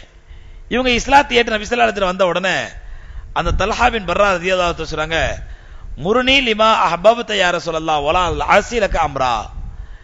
யா ரசூலல்லாஹ், நான் இப்ப கலிமா சொல்லிட்டேன், உங்க மேல பாசம் வச்சிருக்கிறேன், உங்களுக்கு எது பிடிக்குமோ அதை எனக்கு சொல்லுங்க, நான் உடனே செய்யறேன். உங்களுக்கு இப்ப என்ன பிடிக்கும் சொல்லுங்க, உடனே இப்பயே செய்யறேன் அப்படின்னாங்க. சின்ன பையன். நபி ஸல்லல்லாஹு அலைஹி வஸல்லம் சின்ன பிள்ளையோட விளையாடுற மாதிரி சொன்னாங்க, உக்துல் அபாக், உன் தந்தையை போய் கொலை பண்ணிட்டு வா அப்படின்னாங்க. உன்னுடைய தந்தையை கொலை பண்ணிட்டு வான்னாங்க. கொஞ்ச நேரத்தில் காணா போயிட்டாரு. யாரு? தல்ஹா பின் பர்ரா. நேரா போய் வாள் எடுத்துட்டு தந்தையை நோக்கி போறாரு வீட்டுக்கு. நபி ஸல்லல்லாஹு அலைஹி வஸல்லம் கேள்விப்பட்டு, எங்க வாப்பா எங்க போற? நீ தான் சொன்ன தந்தையை கொலை பண்ணிச்சு, கொலை பண்றதுக்காண்டி போயிட்டு இருக்கிறேன். நபி ஸல்லல்லாஹு அலைஹி வஸல்லம் சொல்றாங்க, வலம் உபஅஸ் லிகதிஅத் ரஹம், உறவுகளை துண்டிப்பதற்காக அல்லாஹ் என்ன அனுப்பி வைக்கல, நான் ஒரு பேச்சுக்கு சொன்னேன், எங்க வா அப்படின்னு சொல்லி பெருமானார் ஸல்லல்லாஹு அலைஹி வஸல்லம் அவர்கள் கூப்பிட்டு இப்படி ஒரு காரியத்தை ஒன்று செய்ய தூண்டியது எதுன்னு கேட்ட உடனே அந்த தல்ஹா பின் பர்ரா ரலியல்லாஹு தஆலா சொல்றாங்க, யா ரசூலல்லாஹ், உங்கள் மீதுல பாசம் தான் என்னை இப்படி செய்ய தூண்டியது. அந்த தல்ஹா ரலியல்லாஹு தஆலா அவங்க நோய்வாய்ப்பட்டிருக்கிறாங்க. அவர்களை பார்ப்பதற்காக நபி ஸல்லல்லாஹு அலைஹி வஸல்லம் வர்றாங்க. வந்து வீட்டில் உள்ளவங்கள்ட்ட பார்த்துட்டு சொல்லிட்டு போறாங்க, அவ்வளவுதான், இன்னைக்கு நைட்டுக்குள்ள அநேகமா இன்ஷாஅல்லாஹ் ரூஹ் அடங்கிடும், அப்படி அடங்கிட்டா உடனே எனக்கு தகவல் சொல்லி அனுப்புங்க அப்படின்னு சொல்லி நபி ஸல்லல்லாஹு அலைஹி வஸல்லம் சொல்லிட்டு போயிடுறாங்க. போய் கொஞ்ச நேரத்தை தல்ஹா ரலியல்லாஹு தஆலா கண் திறக்கிறாங்க. சக்கராத்து போய் கொஞ்சம் கண் திறக்கிறாங்க. அப்ப குடும்பத்தார்ட்ட கேட்கறாங்க, இந்த மாதிரி நபி ஸல்லல்லாஹு அலைஹி வஸல்லம் பார்க்க வந்தாங்களா அப்படின்னு. அப்ப தல்ஹா என்ற குடும்பத்தில் சொல்றாங்க, ஆமா இப்ப வந்தாங்க, வந்து கொஞ்ச நேரம் உங்களுக்கு பக்கத்துல உட்கார்ந்தாங்க, உங்களுக்கு தெரியும் மயக்கத்துல இருந்தீங்க, ஆனா சொல்லிட்டு போனாங்க கொஞ்ச நேரத்துல இன்ஷா அல்லாஹ் அவர் அல்லாஹ்ட்ட போய் சேர்ந்துருவாரு, அப்படி சேர்ந்த பிறகு எனக்கு உடனே தகவல் சொல்லி அனுப்புங்க, நான் வர்றேன் அப்படின்னு சொன்னாங்க. உடனே தல்ஹா ரலியல்லாஹு தஆலா வசியச்சாங்க, இல்ல நபி ஸல்லல்லாஹு அலைஹி வஸல்லம் தகவல் சொல்லி அனுப்பிடாதீங்க, நான் ஒரு கால் இந்த இரவிலே மரணித்து விடுவேனால் என்னை அல்லாஹ்வுடைய சட்டப்படி, அல்லாஹ்வுடைய ஷரியத்திலே மார்க்கப்படி உடனடியாக அடக்கம் செய்து விடுங்கள், உடனே என்னை குளிப்பாட்டி தஃபன் செய்து அடக்கம் செய்து விடுங்கள், ஆனால் பெருமானார் ஸல்லல்லாஹு அலைஹி வஸல்லம் மட்டும் சொல்லி அனுப்பாதீங்க. ஏன்னு சொன்னா நள்ளிரவு நேரத்தில் ரசூலுல்லாஹி ஸல்லல்லாஹு அலைஹி வஸல்லம் வந்தாங்கடா யூதர்களால் அவருடைய உயிருக்கு ஆபத்து ஏற்படலாம், அல்லது ஏதாவது வன விலங்குகளால் அவர்களுக்கு ஆபத்து ஏற்படலாம், என்னால பெருமானார் ஸல்லல்லாஹு அலைஹி வஸல்லம் தொந்தரவு வந்துடக்கூடாது, அதனால நான் மௌத்தாயிட்டேன்னு சொன்னா என்ன சொல்லி அனுப்பாதீங்கன்றாங்க. மௌத்தாயிடுறாங்க. உறவினர்கள் அதே மாதிரி ரசூலுல்லாஹி சொல்லி அனுப்பல, அடக்கம் பண்ணிடுறாங்க. மறுநாள் காலையில தல்ஹா பின் பர்ரா ரலியல்லாஹு தஆலாவுடைய உறவினர் கூட ரசூலுல்லாஹ் கேக்குறாங்க, ஃபஜ்ர் தொழுதுட்டு தல்ஹா எப்படி இருக்காரு அப்படின்னு சொல்லி. அப்ப அவங்க உறவினர் சொன்னாங்க, இல்லையா ரசூலுல்லாஹ் மௌத்தாயிட்டாங்க, உங்கள்ட்ட சொல்லக்கூடாதுன்னு சொன்னாங்க, அதனால நாங்க யாரும் சொல்லல, அவர் அவசரமா அடக்கம் பண்ணிட்டோம். என்ன காரணம்? அந்த மாதிரி சொன்னா உங்களுக்கு நீங்க உடனே புறட்டு வருவீங்க நைட் நேரத்துல, இரவு நேரத்தில் உங்களுக்கு ஏதாவது எதிரிகளாலோ அல்லது வனவிலங்குகளாலோ ஏதாவது ஒரு ஆபத்து ஏற்படலாம், அதுக்கு பயந்து சொல்ல வேணாம்னு சொல்லிட்டாரு. உடனே பெருமானார் ஸல்லல்லாஹு அலைஹி வஸல்லம் நேர ஜன்னத்துல் பகீக்கு போய் அந்த தல்ஹா பின் பர்ரா ரலியல்லாஹு தஆலாவுடைய கபர் அடக்கம் செய்யப்பட்ட இடத்திலே நின்று அவர்களுக்கு தொலை வைத்தார்கள். சஹாபாக்கள் நபி ஸல்லல்லாஹு அலைஹி வஸல்லம் வச்சிருந்த பாசம் எப்படிப்பட்ட பாசம் பாருங்க. ரசூலுல்லாஹி ஸல்லல்லாஹு அலைஹி வஸல்லம் ஒரு மனிதருக்கு ஜனாசா தொழுகை வைத்தால் அது அவருக்கு எவ்வளவு பெரிய பாக்கியங்க, எவ்வளவு பெரிய பாக்கியம். அந்த பாக்கியத்தை கூட இழக்க தயாராக இருந்தார்கள். கண்மணி நாயகம் ஸல்லல்லாஹு அலைஹி வஸல்லம் உடலின் மீது ஒரு சின்ன கீறல் விழுவதற்கு ஒத்துக்கொள்ளவில்லை சஹாபாக்கள். குபைப் ரலியல்லாஹு தஆலா சம்பவத்தை கேள்விப்பட்டிருப்போம். எதிரிகள் குபைப் ரலியல்லாஹு தஆலாவை சூழ்ச்சி செய்து அழைச்சிட்டு போய் அவங்கள கழுவுல ஏத்த போறாங்க, தூக்குல போட போறாங்க. அந்த நேரத்தில் குபைப் ரலியல்லாஹு தஆலா எதிரிகள் சொல்றாங்க, ஒண்ணும் இல்ல, நான் இப்ப கூட ஒன்னு ரிலீஸ் பண்ணிடுறோம், ஆனா நீங்க மதீனால போய் உட்கார்ந்துகிட்டு எங்களுக்கு தேவையான தகவல்களை சொல்லணும், எங்களுடைய ஒற்றரா எங்களுடைய ஸ்பையா நீங்க மதீனால இருக்கணும். குபைப் ரலியல்லாஹு தஆலா சொன்னாங்க, என்னை உயிரோடு விட்டு விடுகிறேன், ஆனால் முகம்மதின் மீது ஒரு சிறிய முள் குத்துவதற்கு அனுமதித்தாங்கள் என்று கேட்டால் கூட என்னுடைய உயிரை விடுவேனே தவிர கண்மணி நாயகம் ஸல்லல்லாஹு அலைஹி வஸல்லம் மீது ஒரு முள் குத்துவதற்கு நான் ஒத்துக்கொள்ள மாட்டேன். தூக்கில ஏத்திட்டாங்க. குபைப் ரலியல்லாஹு தஆலா தூக்கில ஏத்தின போது அவர்கள் சொன்ன கடைசி வார்த்தை, அஸ்ஸலாமு அலைக்க யா ரசூலல்லாஹ், அல்லாஹ்வுடைய தூதர் அவர்களே உங்கள் மீது சாந்தியும் சமாதானம் உண்டாகட்டும் அப்படினாங்க. எங்க எத்தனையோ ஆயிரக்கணக்கான மைல்களுக்கு அப்பால இருந்து நபி ஸல்லல்லாஹு அலைஹி வஸல்லம் சஹாபாக்களோட பேசிட்டு இருக்காங்க. திடீர்னு வலைக்கும் அஸ்ஸலாம் யா குபைப், குபைவே உன் மீது அல்லாஹ்வுடைய சாந்தி உண்டாவதாக. சஹாபாக்கள் யார சொல்ல, என்ன திடீர்னு குபைபுக்கு சலாத்து பதில் சொல்றீங்க, குபைபு காணமங்க. நபி ஸல்லல்லாஹு சொன்னாங்க, குபைப் ஷஹீத் ஆயிட்டாரு, ஷஹீதாகிறதுக்கு முன்னாடி எனக்கு சலாம் சொல்லிருக்காரு, அந்த சலத்தை அல்லாஹ் ரப்பல் ஆலமீன் ஜிப்ரீல் அலைஹிஸ்ஸலாம் மூலமா என் குணத்தில் கொண்டு சேர்த்தான் நபி ஸல்லல்லாஹு சொல்றாங்க. அந்த அளவுக்கு சஹாபாக்கள் அளப்பரிய பாசம் வச்சிருந்தாங்க. அதே மாதிரி ஹஜ்ரத் அபூபக்கர் சித்திக் ரலியல்லாஹு தஆலா அன்ஹு அவருடைய தந்தை அபூ குஹாஃபா மக்கத்து வெற்றியின் பொழுது பெருமானார் மக்காவுக்குள்ள வர்றாங்க. மக்கத்து வெற்றியின் பொழுது அபூபக்கர் சித்திக் ரலியல்லாஹு தஆலா தந்தை அபூ குஹாஃபா கலிமா சொல்றதுக்காக ரசூலுல்லாஹி ஸல்லல்லாஹு அலைஹி வஸல்லம் கையை பிடிக்கிறாங்க. அபூபக்கருடைய தந்தை அபூ குஹாஃபா நபி ஸல்லல்லாஹு அலைஹி வஸல்லம் கையை பிடிக்கிறாங்க. கையை பிடிச்ச நபி ஸல்லல்லாஹு அலைஹி வஸல்லம் கலிமா சொல்லி கொடுக்குறாங்க. இதை பார்த்து அபூபக்கர் சித்திக் ரலியல்லாஹு அழுகுறாங்க, உட்கார்ந்து அழுகுறாங்க. நபி ஸல்லல்லாஹு அலைஹி வஸல்லம் கேக்குறாங்க, அபூபக்கர் ஏன் அழுகுறீங்க, உமா இப்கிக்கு என்ன காரணம்? ஹஜ்ரத் அபூபக்கர் சித்திக் ரலியல்லாஹு அன்ஹு சொன்னாங்க, யா ரசூலல்லாஹ், இன்னைக்கு என் தந்தை கலிமா சொல்றாரு, இதே மாதிரி தான் உங்களுடைய சிறிய தகப்பனார் அபூ தாலிபுக்காக நீங்க அவ்வளோ கஷ்டப்பட்டீங்க, அவர் கலிமா சொல்லல, என்னுடைய தந்தைக்கு பதிலாக அவர் கலிமா சொல்லி இருந்தால் அவர் கலிமா சொன்னதை கேட்டு உங்க முகம் எவ்வளவு சந்தோஷப்பட்டிருக்கும், உங்களோட உள்ள எவ்வளவு மகிழ்ச்சி அடைஞ்சிருக்கும், அதனால என்னுடைய தந்தைக்கு பதிலாக அபூ தாலிப் கலிமா சொல்லியிருக்க வேண்டாமா நான் நினைச்சு அழுவுறேன் அப்படின்னாங்க. கண்மணி நாயகம் ஸல்லல்லாஹு அலைஹி வஸல்லத்துடைய முஹப்பத், அவங்களுடைய உள்ளத்துல ஒரு மகிழ்ச்சி ஏற்பட்டா அது தங்களுக்கு கிடைச்ச பெரிய பாக்கியமா நினைச்சாங்க சஹாபாக்கள். அதே மாதிரி உமர் ரலியல்லாஹு தஆலா அன்ஹு, உமர் ரலியல்லாஹு அதே மாதிரி ஒரு சம்பவத்துல பத்ர் போருடைய கைதிகளாக 70 மக்கத்து குறைஷிகள் பிடிக்கப்படுகிறார்கள். அந்த 70 பேர்ல ஒருத்தரா இருக்கிறது யாரு? அப்பாஸ் ரலியல்லாஹு அன்ஹு. அதுல இஸ்லாத்தை ஏத்துக்கல, அப்பாஸ் ரலியல்லாஹு அன்ஹு கைதிகள் ஒருத்தரா இருக்கிறாங்க. இதுதான் உமர் ரலியல்லாஹு என்ன சொன்னாங்க, நேற்று சொன்னேன், என்ன தீர்வுனா கொலை பண்ண, யார் கொலை பண்ணணும்? நபி ஸல்லல்லாஹு அலைஹி வஸல்லம் தன்னுடைய கையாலையும் அப்பாஸையும் கொல்லணும், அபுல் ஆஸ் தன்னுடைய மருமகனையும் கொல்லணும். அப்ப அந்த அளவுக்கு அவங்க தீர்க்கமான முடிவு சொன்னா உமர் ரலியல்லாஹு அன்ஹு அந்த முடிவை ரசூலுல்லாஹ் ஏத்துக்கல, வேற விஷயம்.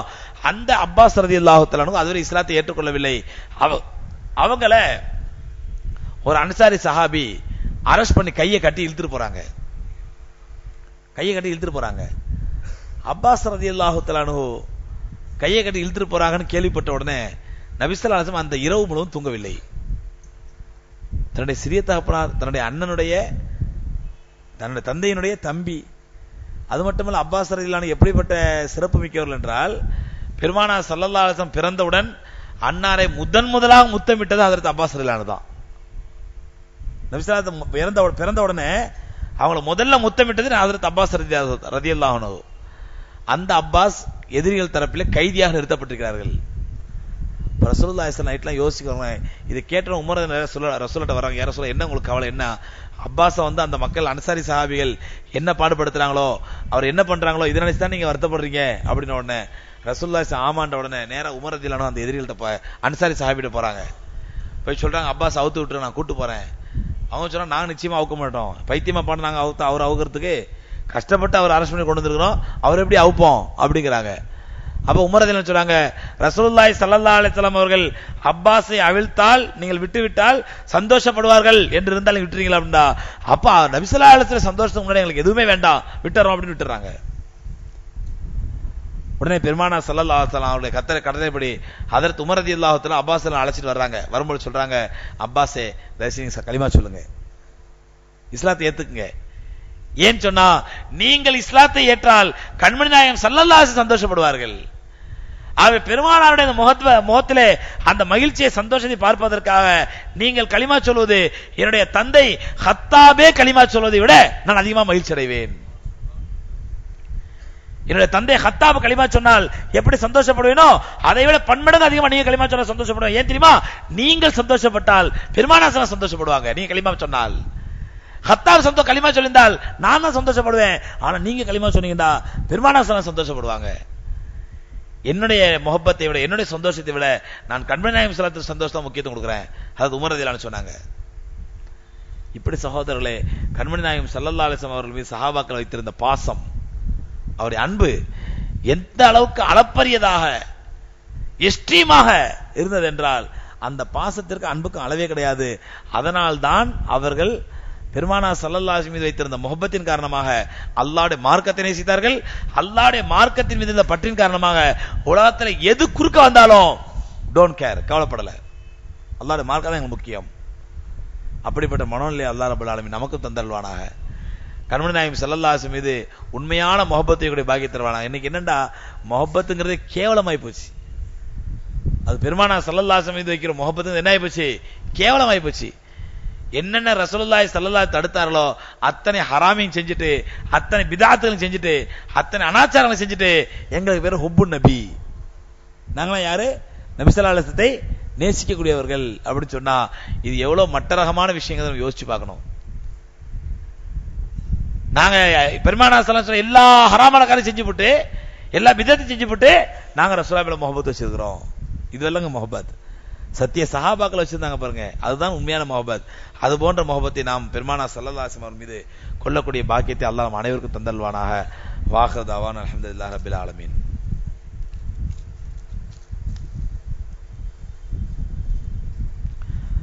பத்தே முக்கால் பவுனுக்கு ஜக்காத் எவ்வளவு கொடுக்க வேண்டும்? அதாவது 10.25 பவுன் இருந்தாதான் ஜக்காத்தே கடமையாகும்.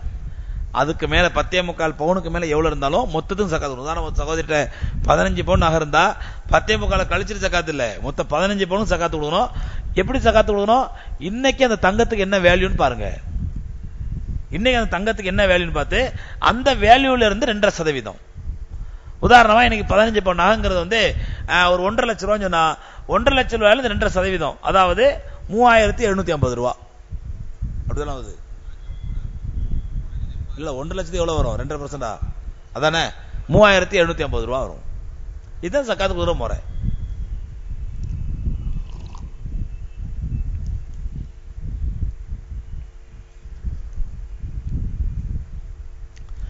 நபி ஸல்லல்லாஹு அலைஹி வஸல்லம் அவர்கள் தோளில் சாய்ந்து மல்யுத்தம் அன்னை ஆயிஷா பார்த்ததாக கூறினீர்கள். ஓகே, நபி ஸல்லல்லாஹு அலைஹி வஸல்லம் வீட்டுக்கு கண் தெரியாத சஹாபி முன் வந்த ஆயிஷா ரலியல்லாஹு உள்ளே போக சொன்னார்கள். அதற்கு ஆயிஷா அவர் கண் தெரியாது என்று சொன்னதற்கு நபி ஸல்லல்லாஹு நீங்கள் குருடி அல்லவே என்றார்கள். இதற்கு என்ன அர்த்தம்? மாட்டிக்கொண்டீர்களா? நான் மாட்டலங்க. பெருமானார் ஸல்லல்லாஹு அலைஹி வஸல்லம் அவர்கள் அன்னை ஆயிஷா ரலியல்லாஹு தஆலா அன்ஹாவை நடந்த சம்பவம், உண்மை சம்பவம். ஒரு கண் தெரியாத சஹாபி வர்றாங்க, உள்ள போக சொல்றாங்க. உள்ள போக சொல்லும் பொழுதுதான் நபி ஸல்லல்லாஹு அலைஹி வஸல்லம் வந்து அப்ப அன்துமா உம்மியாவானி, நீங்க 2 பேரும் குருடி இல்லையே, அதனால உள்ள போங்க அப்படிங்கிறாங்க. இந்த சம்பவத்தை வைத்து எப்படி ஆண்கள் பெண்களை பார்க்க கூடாதோ அதே போன்று பெண்களும் ஆண்களை பார்க்க கூடாது அப்படிங்கிற சில அறிஞருடைய கருத்து. ஆனா இந்த கருத்துக்கு சில அறிஞர்கள் மறுப்பு தெரிவிக்கிறாங்க. ஆண்கள் தான் பெண்களை பார்க்க கூடாதே தவிர பெண்கள் தேவை ஏற்பட்டால் தவறான எண்ணம் இல்லாத பட்சத்தில் ஆண்களை பார்ப்பது தவறல்ல. தேவை ஏற்பட்டால் அப்படி பார்க்க கூடாதுன்னு சொன்னா அப்ப பெண்கள் என்ன பண்றாங்க? ஆண்கள் தங்களை பாத்திர கூடாதுங்கிறதுக்காக முகத்தை மூடிட்டு புர்கா போட்டு போற மாதிரி, அப்ப ஆண்கள் என்ன பண்ணணும்? பெண்கள் தங்களை பாத்திர கூடாதுங்கிறதுக்காக முகத்தை மூடிட்டு போனோம். அப்படிதானங்க? பெண்கள் முகத்தை மூடிட்டு போறது எதுக்காண்டிங்க? ஆண்கள் தங்களை பாத்திர கூடாதுங்கிறதுக்காண்டி தானே. அப்ப பெண்கள் தங்களை பாத்திர கூடாதுன்னா அப்ப ஆண்கள் என்ன பண்ணோம்? முகத்தை மூடிட்டு புர்கா போட்டு போனோம். அந்த மாதிரி சட்டம் அல்லாஹ் சொல்லலையே, அந்த மாதிரி மார்க்கம் அல்லாஹ் நமக்கு சொல்லி தரலையே. அதனால தவறான எண்ணம் இல்லாத பட்சத்தில் தேவைக்காக ஒரு பெண் ஆணை பார்ப்பது தவறல்ல. தவறான எண்ணம் ஏற்படாத பட்சத்தில் தேவைக்காக.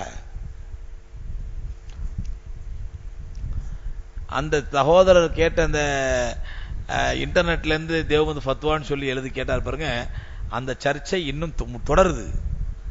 பெண்கள்ட்ட இருந்து இன்னொரு கடிதம் வந்திருக்குது. நேற்று ஒரு நபர், நேற்றுனா அன்னைக்கு உள்ளது, இன்னைக்கு லேட்டா இருக்குது, உங்கள் மீது சுமத்திய குற்றச்சாட்டில் இன்டைரக்டாக எங்களையும் குற்றவாளிகளுள் பாவித்துள்ளார். அந்த சகோதரருக்கு ஒரு சிறிய விளக்கம் தர அனுமதிக்கிறேன்னு சொல்லிட்டு 4 பக்கத்துக்கு விளக்கம் எழுதியிருக்கிறாங்க.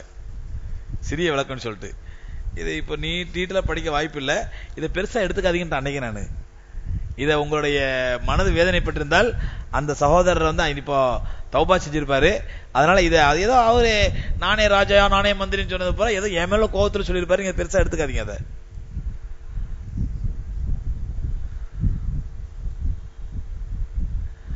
Today in Javed Mosque, Anna Nagar, it was announced that those who are willing to stay in Etikaf has to fill up application form. Only those who want to stay for 10 days will be given permission, and those who want to stay for 3 days or 1 day will not be given priority. Is it okay or part of masjid management? இது நல்ல கேள்விங்க. அதாவது இப்ப பள்ளியாசல் announce பண்ணாங்களாம் 10 நாளைக்கு இருக்கணும்னு நினைக்கிறவங்க மட்டும் தங்களுடைய பெயர்களை ஃபில்அப் பண்ணி கொடுங்க, 1 நாள் 2 நாள் தங்குறவங்களாம் அனுமதி இல்லை அப்படின்னு சொன்னாங்களாம். நம்ம மக்கா பள்ளியில இன்ஷா அல்லாஹ் இந்த சிஸ்டத்தை கொண்டு வரலாமான்னு யோசிச்சுட்டு இருக்கிறோம். ஏன்னு சொன்னா கடந்த வருடங்கள்ல ஒரு சில அசம்பாவிதங்கள் நடந்துச்சு. ஏத்திகாஃப் இருக்கிறவங்கள யார் வேணாலும் வர்றாங்க, நம்ம எல்லாரும் சரி அல்லாஹ்ட இபாதத்தான சரி ஏத்திகாஃப் இருக்க வச்சிடறோம். ஆனா என்ன ஆகி போச்சுன்னா போன வருஷம் முந்தின வருஷம் ஒருத்தர் வந்து உட்கார்ந்துக்கிட்டு எல்லாருடைய இபாதத்தையும் எடுத்தாரு. எல்லாரும் கிண்டல் பண்ணிக்கிட்டு சிரிச்சுக்கிட்டு எந்த அளவுனா எல்லாரும் ஒட்டுமொத்தமா இந்த முறையிட்டு அதுல தயவு செஞ்சு அவர் வெளியே அனுப்பிடுங்க, அவர் இருந்தானே எங்களுடைய ஏத்திகாஃப் பாழா போயிடும் போல தெரியுது அப்படின்னு முறையிட்டாங்க. வேற வழி இல்லாம அவர் கூட்டு போய் தயவு செஞ்சு வேற பள்ளி ஏத்திகாஃப் இருந்துங்க அப்படின்னு அனுப்ப வேண்டிய சூழ்நிலை ஆயிப்போச்சு. போன வருஷம் என்ன நடந்துச்சு அப்படின்னு சொன்னா ஏத்திகாஃப் இருந்த உங்களுடைய சில சகோதரருடைய பணத்தை ஏத்திகாஃப் இருந்த ஒருத்தரே கைய வச்சுட்டாரு. அப்ப அதனால நம்ம ஆள் தராதரம் பார்த்து யாரு எவருன்னு பார்த்து செக்யூரிட்டிக்காக யாராவது ரோட்ல சுத்தி தான் யார் சோறு தர்றா, மக்கா பள்ளி போன சோறு தராங்களா, 10 நாள் பள்ளியாசல் தங்கிட்டு வரலாம் சொல்லி வந்துட்டாங்கடா. அதனால இந்த செக்யூரிட்டி அடிப்படையில இந்த மாதிரி ஒரு ஸ்கீம் போடுறது தவறு கிடையாது. இன்ஷா அல்லாஹ் மக்கா பள்ளி இது கொண்டு வரலாமான்னு யோசிச்சுட்டு இருக்கோம் இன்ஷா அல்லாஹ். Right side first of will wall they stick newspapers in that there are Phil's girls picture, please take that newspaper. எங்க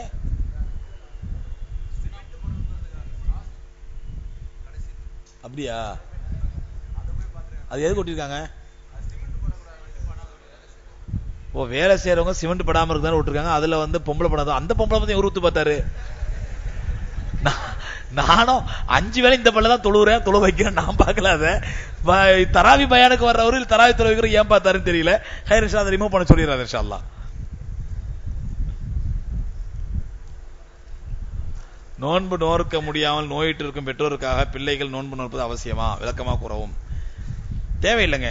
நோன்பு நோர்க்க முடியாத பெற்றோர்களுக்காக பிள்ளைகள் நோன்பு வைக்கணும் அவசியம் கிடையாது. அவங்களுக்கு வைக்கவே முடியாத நிரந்தர நோயின்னு சொன்னா ஒரு நோன்புக்கு பாகரமா ஒரு ஏழைக்கு உணவு கொடுத்தால் போதுமானது. இல்ல நோன்புல தான் பிரச்சனை, நோன்பு கழிச்சு கலா செய்யும்னா கலா செஞ்சிடலாம். இதுதான் முறையை தவிர அவங்களுக்கு பிள்ளை வைக்கிறது அப்படின்னு சட்டம் இல்லை. கடந்த சில ஆண்டுகளாக குடும்ப சூழல் காரணமாக வேலைக்கு போகிறேன்.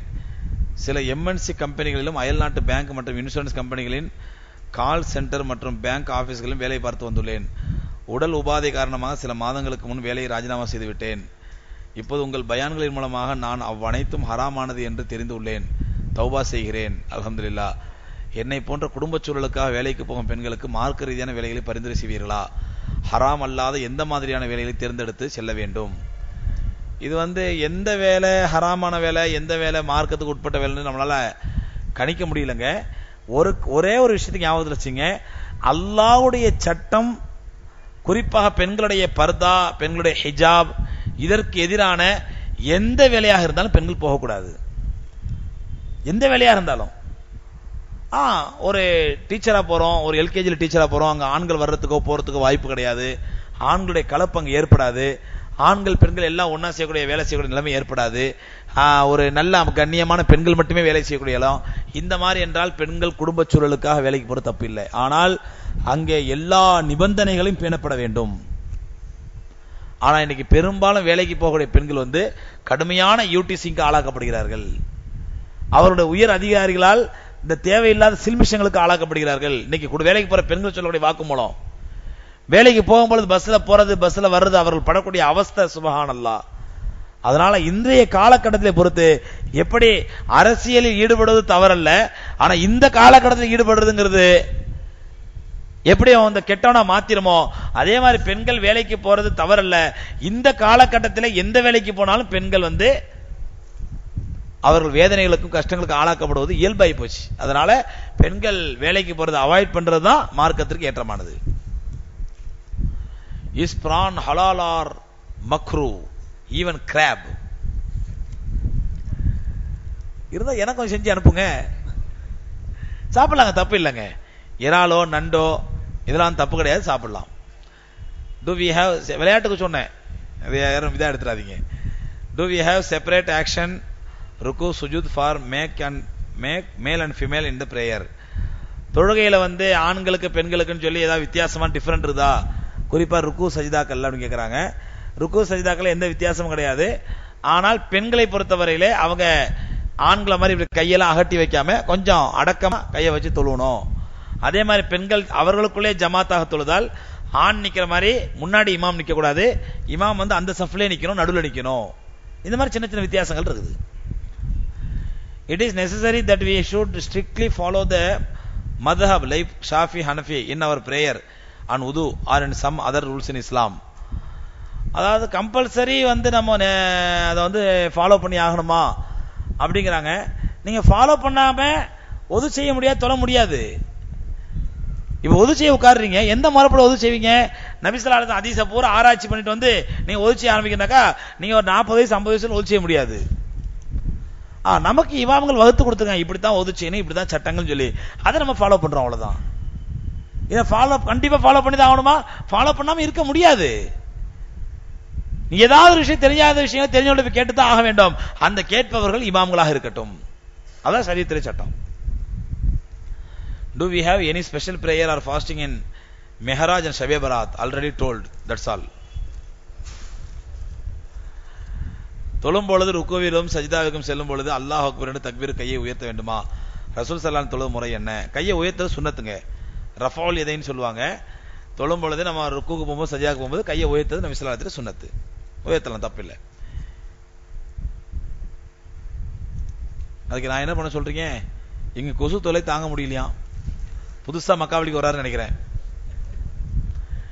இதுக்கெல்லாம் பெஸ்ட் கண்ட்ரோல் மூலமா ஒரு நாளைக்கு 500 ரூபாய் செலவு பண்ணி கொசு மருந்து அடிக்கிறோம். ஒரு நாளைக்கு 500 ரூபாய் செலவு பண்றோம் கொசு மருந்து அடிக்கிறதுக்கு. அடிச்சிட்டு போறோம், அன்னைக்கு கூட அடிச்சிட்டு போனாங்க பெஸ்ட் கண்ட்ரோல கொடுத்து. அதுக்கு மேல என்ன பண்ண சொல்றீங்க? அல்ஹம்துலில்லாஹ் இந்த அடிச்ச பிறகு கொஞ்சம் பரவாயில்ல, இந்த பெஸ்ட் கண்ட்ரோல் அடிச்ச பிறகு அல்ஹம்துலில்லாஹ் போன வருஷம் இந்த வருஷம் எவ்வளவு பரவாயில்ல அல்லாஹ்வுடைய கிருபையினால. துஆ செய்யுங்க இன்ஷாஅல்லாஹ் மொத்தமா கண்ட்ரோல் ஆகிறதுக்காண்டி. பள்ளி கல்லூரிகளில் பயிலும் மாணவிகளும் வேலைக்கு செல்லும் இளம் பெண்களும் எந்நேரம் செல்போனில் விளையாடி கொண்டும் SMS செய்து கொண்டும் தவறான பழக்கங்கள் ஏற்படுத்திக் கொண்டும் தங்கள் வாழ்க்கை சீரழித்தது மட்டுமின்றி தங்கள் குடும்ப கண்ணியத்தையும் கெடுத்துக் கொண்டிருக்கிறார்களே. இது அனைத்தும் தெரிந்தும் பெற்றோர்களும் மற்றவர்களும் ஏன் இத்தகைய வழி செயலை இழி செயலை தடுத்து நிறுத்த முன்வருவதில்லை? பெண்களுக்கு செல்போன் அவசியமா? அனைவரும் திருந்தும்படி சற்று காரமான பதில் தேவை. மிளகாத்தூள் தான் சாப்பிட்டு வரணும், காரமான பதில் சொல்லணும்னு சொன்னா இது என்ன சொல்றீங்க? அதாவது 3 நாளைக்கு முன்னாடி என்னோட டிவி ஸ்பீச்ல சொன்னேன், ஒரு இளம் பெண்ணுக்கு, கல்லூரியில் படிக்கக்கூடிய பள்ளிக்கூடத்தில் படிக்கக்கூடிய ஒரு இளம் பெண்ணுக்கு ஒரு பெற்றோர் செல்போன் வாங்கி கொடுக்கிறார்கள் என்றால் அந்த இளம் பெண்ணை அந்த பெற்றோர்களே விபச்சாரத்தில் தள்ளுவதற்கு சமம். இதை விட கொடூரமா என்ன சொல்றீங்க? என்ன அவசியம் இருக்குது பெண்களுக்கு செல்போனு? இளம் பெண்களுக்கு, நம்ம கல்லூரிக்கு போற பெண்களுக்கு, காலேஜ் போற பெண்களுக்கு செல்போன், பெண்களுக்கு மட்டுமல்ல நான் கல்லூரி மாணவர்களுக்கும் சேர்த்து ஆம்பளை பசங்க சொல்றேன், செல்போன் என்ன அவசியம் இருக்குது? செல்போன் என்பது ஒரு வியாபார பொருளுங்க, அது வியாபாரி பயன்படுத்த வேண்டிய பொருள். அது அந்த பையன் படிச்சு ஒரு பிசினஸ் மேன் ஆயிட்டான், ஒரு வியாபாரி ஆயிட்டான், அப்ப செல்போன் யூஸ் பண்றது தப்பு இல்ல. அல்லது ஒரு கணவன் மனைவி இருக்கிறாங்க, கணவனை மனைவி தொடர்பு கொள்வதற்கு, மனைவியை கணவன் தொடர்பு கொள்வதற்கு ஒரு செல்போன் வச்சுக்கிறது தப்பு கிடையாது. காலேஜுக்கு போற பொண்ணுக்கு, கல்லூரிக்கு போற பொண்ணுக்கு, கல்லூரிக்கு போற பசங்களுக்கு செல்போன் அவசியம் என்ன? என்ன ஆகும்? அந்த செல்போன் மூலமா தான் ஷைத்தான் முதல்ல வர்றான். முதல்ல ஒரு பெண்ணுடைய ஈமானையும் அவருடைய கற்பையும் பறிப்பதற்கு முதல் ஆயுதம் செல்போன் தான். முதல்ல என்ன பண்ணுவான்? Prophet sallallahu alaihi wasallam said, முதல்ல SMS. முதல்ல யார் பேர்ல வரும் SMS? யார் பேர்லங்க? ரசூலுல்லாஹி ஸல்லல்லாஹு அலைஹி பேர்ல வரும். அப்புறம் அது அப்படியே கொஞ்சம் கொஞ்சமா வாழ்க்கை தத்துவங்களா மாறும். வாழ்க்கை ஹதீஸ் போய் எப்படி மாறும்? வாழ்க்கை தத்துவங்களா மாறும். இந்த பொண்ணும் சரி ரசூலுல்லாஹ் ஹதீஸ் தானே சொல்றாங்க, வாழ்க்கை தத்துவம் தானே சொல்றாங்க அப்படின்னு சொல்லி அந்த செல்போனை அந்த கேமரா விட்டு கொஞ்சம் ஒதுங்கி உட்காருங்க. அது கொஞ்சம் அசைஞ்சினாலும் உனக்கு கீழே போன் வந்துருது. கொஞ்சம் நான் விலகி உட்காருங்க. ஏன்னா இது நேரடியா இன்டர்நெட்ல அல்ஹம்துலில்லாஹ் உலகம் பூரா மக்கள் பார்த்துட்டு இருக்காங்க அந்த நிகழ்ச்சியை. அதுல கொஞ்சம் கேமரா அசைஞ்சிட்டாலும் அப்படியே என் முகம் மறைஞ்சதுதான், இங்க ஏதோ என்னென்னமோ தெரியுதான், கீழே கம்ப்ளைண்ட் பண்றாங்க. அதனால அந்த கேமரால அசையாம கொஞ்சம் பாத்துங்க. அப்ப முதல்ல ரசூலுல்லாஹி ஹதீஸ் வரும், அப்புறம் வாழ்க்கை தத்துவம் வரும், அப்புறம் கொஞ்சம் கொஞ்சமா ஷைத்தான் தான் விளையாட்டு காட்ட ஆரம்பிப்பான். ஆபாசமான SMS, ஆபாசமான போட்டோக்கள், ஆபாசமான அசிங்கங்கள். நான் கேட்கிறேன், ஒரு படிக்கக்கூடிய பெண்ணுக்கு அது கேமரா வச்ச செல்போன் எதுக்குங்க? கேமரா செல்போன் யாருக்குன்னு சொன்னா, ஒரு போட்டோகிராஃபர் இருக்கான், அல்லது ஒரு என்ன சொல்றது, ஒரு மீடியா லைன்ல இருக்கிறான், அல்லது ஒரு ஜேர்னலிஸ்ட் இருக்கிறான், அவனுக்கு போட்டோ செல்போன் ஓகே. ஒரு சாதாரண பெண்களுக்கு சாதாரண கேமரா வச்ச போன் எதுக்கு? நல்லா புரிஞ்சுங்க. நம்முடைய இளம் பெண்களுடைய இளைஞர்களுடைய ஈமானை கெடுப்பதற்கு யூத கிறிஸ்தவ நஸ்ரானி சக்தி செய்யக்கூடிய மிகப்பெரிய சூழ்ச்சி இது, மிகப்பெரிய சூழ்ச்சி. அதனால செல்போன்லாம் ஏற்படும் நன்மைகளை விட தீமைகள் தான் அதிகம். நம்ம சொல்லலாம், ஹசரத் இது ஒரு செக்யூரிட்டி இல்லையா, செல்போன் தான் எப்போ தான் நம்ம பொண்ணு தொடர்பு கொண்டுக்கலாம், ஏமா எங்கம்மா இருக்கிற, எப்படிமா இருக்கிற கேட்டுக்கலாம். 10 வருஷம் முன்னாடி என்ன பண்ணிட்டு இருந்தோம்? 10 வருஷம் முன்னாடி செல்போன் வரதுக்கு முன்னாடி என்ன பண்ணிட்டு இருந்தோம்? சரி, அப்படியே உங்க பொண்ணு தப்பான இடத்துக்கு போயிட்டா கூட எங்கம்மா இருக்கிறேன்னு, ஆமாம்மா இப்ப நான் ஒருத்தனோட தப்பான இடத்துல இருக்கிறமா சொல்லுமா அது? அதனால தயவு செய்து பெற்றோர்கள் தங்களுடைய பெண் பிள்ளைகளுக்கும் சரி ஆண் பிள்ளைகளுக்கும் சரி செல்போன் அவாய்ட் பண்ணுங்க. செல்போன் என்பது ஒரு தேவையற்ற பொருள், அது வியாபார பொருள், பிசினஸ் பொருள். தேவை உள்ளவங்க மட்டும் பயன்படுத்தணும். இளம் பெண்களுக்கோ இளைஞர்களுக்கோ அந்த செல்போனுடைய கொடுமையை தெரிஞ்சதுனால தாங்க இன்னைக்கு யூனிவர்சிட்டிகள்லயும் கல்லூரிகள்லயும் வளாகத்துல மாணவர்கள் செல்போன் பயன்படுத்தக்கூடாதுன்னு ஆர்டர் போட்டுருக்காங்க. அப்ப அந்த கல்லூரி நிர்வாகத்துக்கு இருக்கக்கூடிய பொறுப்பு கூட என் பெற்றோர்களுக்கு இருக்க மாட்டேங்குது. அதனால தயவு செஞ்சு பெற்றோர்களுக்கு செல்போன் வாங்கி கொடுக்காதீங்க. அதையும் மீறி ஒரு பெற்றோர் வாங்கி கொடுப்பார்கள் தன்னுடைய பிள்ளைக்கு அவள் விபச்சாரத்திற்கு செல்வதற்கான பாதையை போட்டு அமைத்து கொடுத்து விட்டார்கள் என்று பொருள். முஸ்லிம் சமுதாயத்தில் செய்யது, கான், பேக் போன்ற பிரிவுகள் உண்டானது எப்படி? இது செய்யது பிரிவினருக்கு ஜகாத் தரக்கூடாது என்று சொல்லப்படுகிறது. இது உண்மையா? எனக்கு யாரும் தெரியாங்க. செய்யதுனா யாரு, கான்னா யாரு? செய்யதுனா செய்யது பாய், செய்யது பீடி, இதான் கேள்விப்பட்டிருக்கோம். கான் அப்படின்னா கான் பாய், பேக்குனா தூக்குற பேக்கு, டிராவலிங் பேக்கு, இல்லைன்னா பேக்கா இருக்கே உடனே பேக்கா, அந்த பேக்கு. இது என்னன்னு எனக்கு தெரியல. இது என்ன செய்யுது கானு பேக்கு? எங்க அல்லாஹ் ரப்பல் ஆலமீனுடைய மார்க்கத்தில் எந்த விதமான ஜாதிக்கோ எந்த விதமான இது போன்ற அசிங்கங்களுக்கும் இடம் கிடையாது. ஹமாரா खानदान क्या खानदान मालूम क्या? सैयद खानदान जी. பள்ளிவாசல் வாசல்ல ஒரு பொம்பளை தங்கி இருக்கு பாருங்க பிளாட்பாரத்துல. அல்லாஹ் அக்பர். அது வரக்கூடிய அநியாயம் கொஞ்ச நஞ்ச அநியாயம் இல்ல. காலையில ஃபஜ்ர்ல குறுக்க படுத்துக்கிட்டு ஃபஜ்ருக்கு யாராவது வந்து தாண்டிட்டு தான் வரணும். பெரிய அநியாயம். எத்தனையோ முறை எங்கெங்கே கம்ப்ளைண்ட் பண்ணி அது என்ன சக்தி வச்சிருக்கிறது தெரியல, அந்த சக்திக்கு முன்னாடி எந்த கம்ப்ளைண்ட் வேலைக்கு ஆக மாட்டேங்குது. அந்த பொம்பளை யாராவது பெரிய முஸ்லிமான கடவுளே கியாஜி போலே சையது खानदान ஹமே அப்படி நெஞ்சில் அடிச்சு அந்த மாதிரி சொல்லு, சையது खानदान. அப்பதான் இப்படி खानदान இருக்கும் பொழுது நினைச்சுக்கிறேன் நானு. சையது खानदान, அது என்ன சையது खानदान? அது வேற, அவங்களுக்கு ஜகாத் கொடுக்க கூடாதான். யார் சொன்னது? அதனால இந்த சையது खानदान, खान खानदान, பேக் खानदान, பை खानदान, இந்த மாதிரி खानदानக்குலாம் இஸ்லாத்தில் இடம் கிடையாது. இதெல்லாம் ஒழிக்கப்பட வேண்டிய விஷயங்கள். ஜாதியை ஒழிப்பதற்கான பெருமானார் ஸல்லல்லாஹு அலைஹி வஸல்லம் வந்தாங்க. அல்லாஹ் குர்ஆன்ல சொல்றா, உங்களை பல கபீலாக்களாக உருவாக்கியதுக்கான ஒரு அடையாளத்துக்காக வேண்டி. ஜாதிக்கான நான் உயர்ந்தவன் நீ தாழ்ந்தவங்கிறதுக்கான இல்ல. இஸ்லாத்துக்கு அல்லாஹ் ரப்பல் ஆலமீன் கொடுத்த பெரிய பெனிஃபிட் என்னன்னா இஸ்லாத்துல ஜாதி இல்லாததாங்க. இது கானு சையது இதெல்லாம் உருது முஸ்லீம் சொன்னா தமிழ் முஸ்லீம் மறைக்காயிரு லெப்ப ராவுத்தரு. நாங்களாம் ராவுத்தருங்க. என்ன ராவுத்தரு? நாங்களாம் மறைக்காயிருங்க. என்ன மறைக்காயிரு? எங்க வந்தாரு மறைக்காரு? வானத்தை முத்துன்னு பூச்சாரா?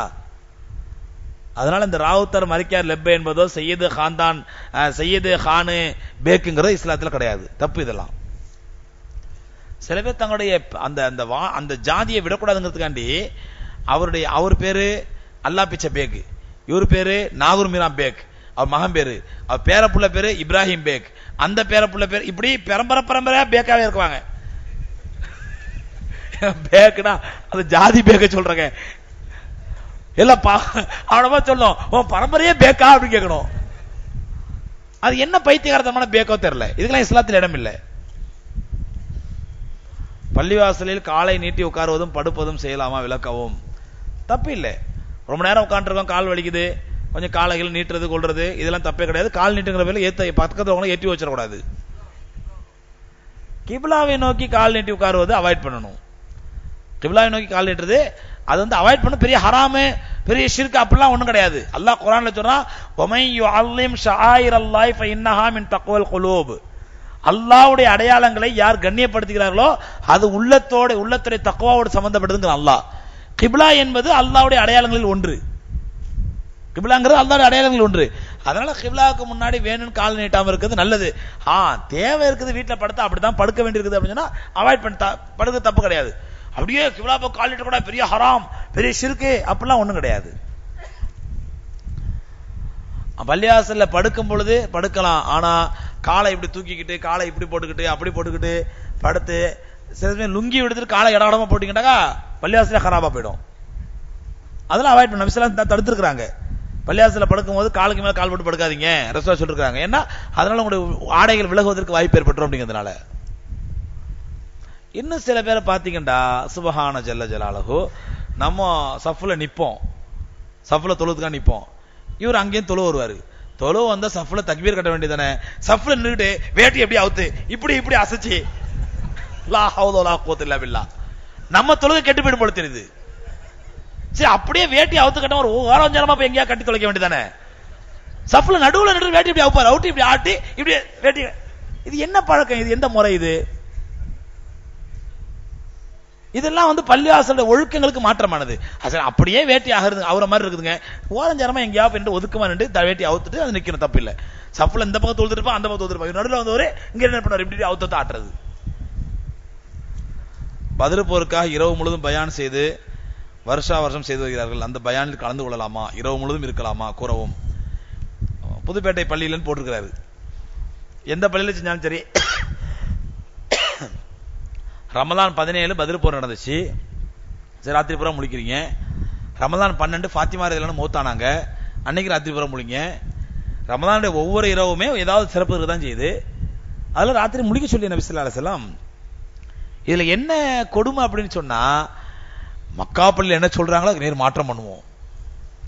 மக்கா பள்ளியில ரசூலுல்லாஹ் சொன்ன 5 ராத்திரில முழிக்க சொல்றாங்களா, நாங்க ரசூலுல்லாஹ் சொல்லாத ஒரு ராத்திரில முழிக்க வைப்போம். ஷபே பராத் வந்து மக்கா பள்ளி வந்து பிதாத்து நோன்பு வைக்கிறதுக்கு ஆதாரம் இல்லைங்கிறாரா, நாங்க சஹர் கொடுத்து நோன்பு பிடிக்க வைப்போம். அதுக்கு நாம என்ன பண்ண முடியும்?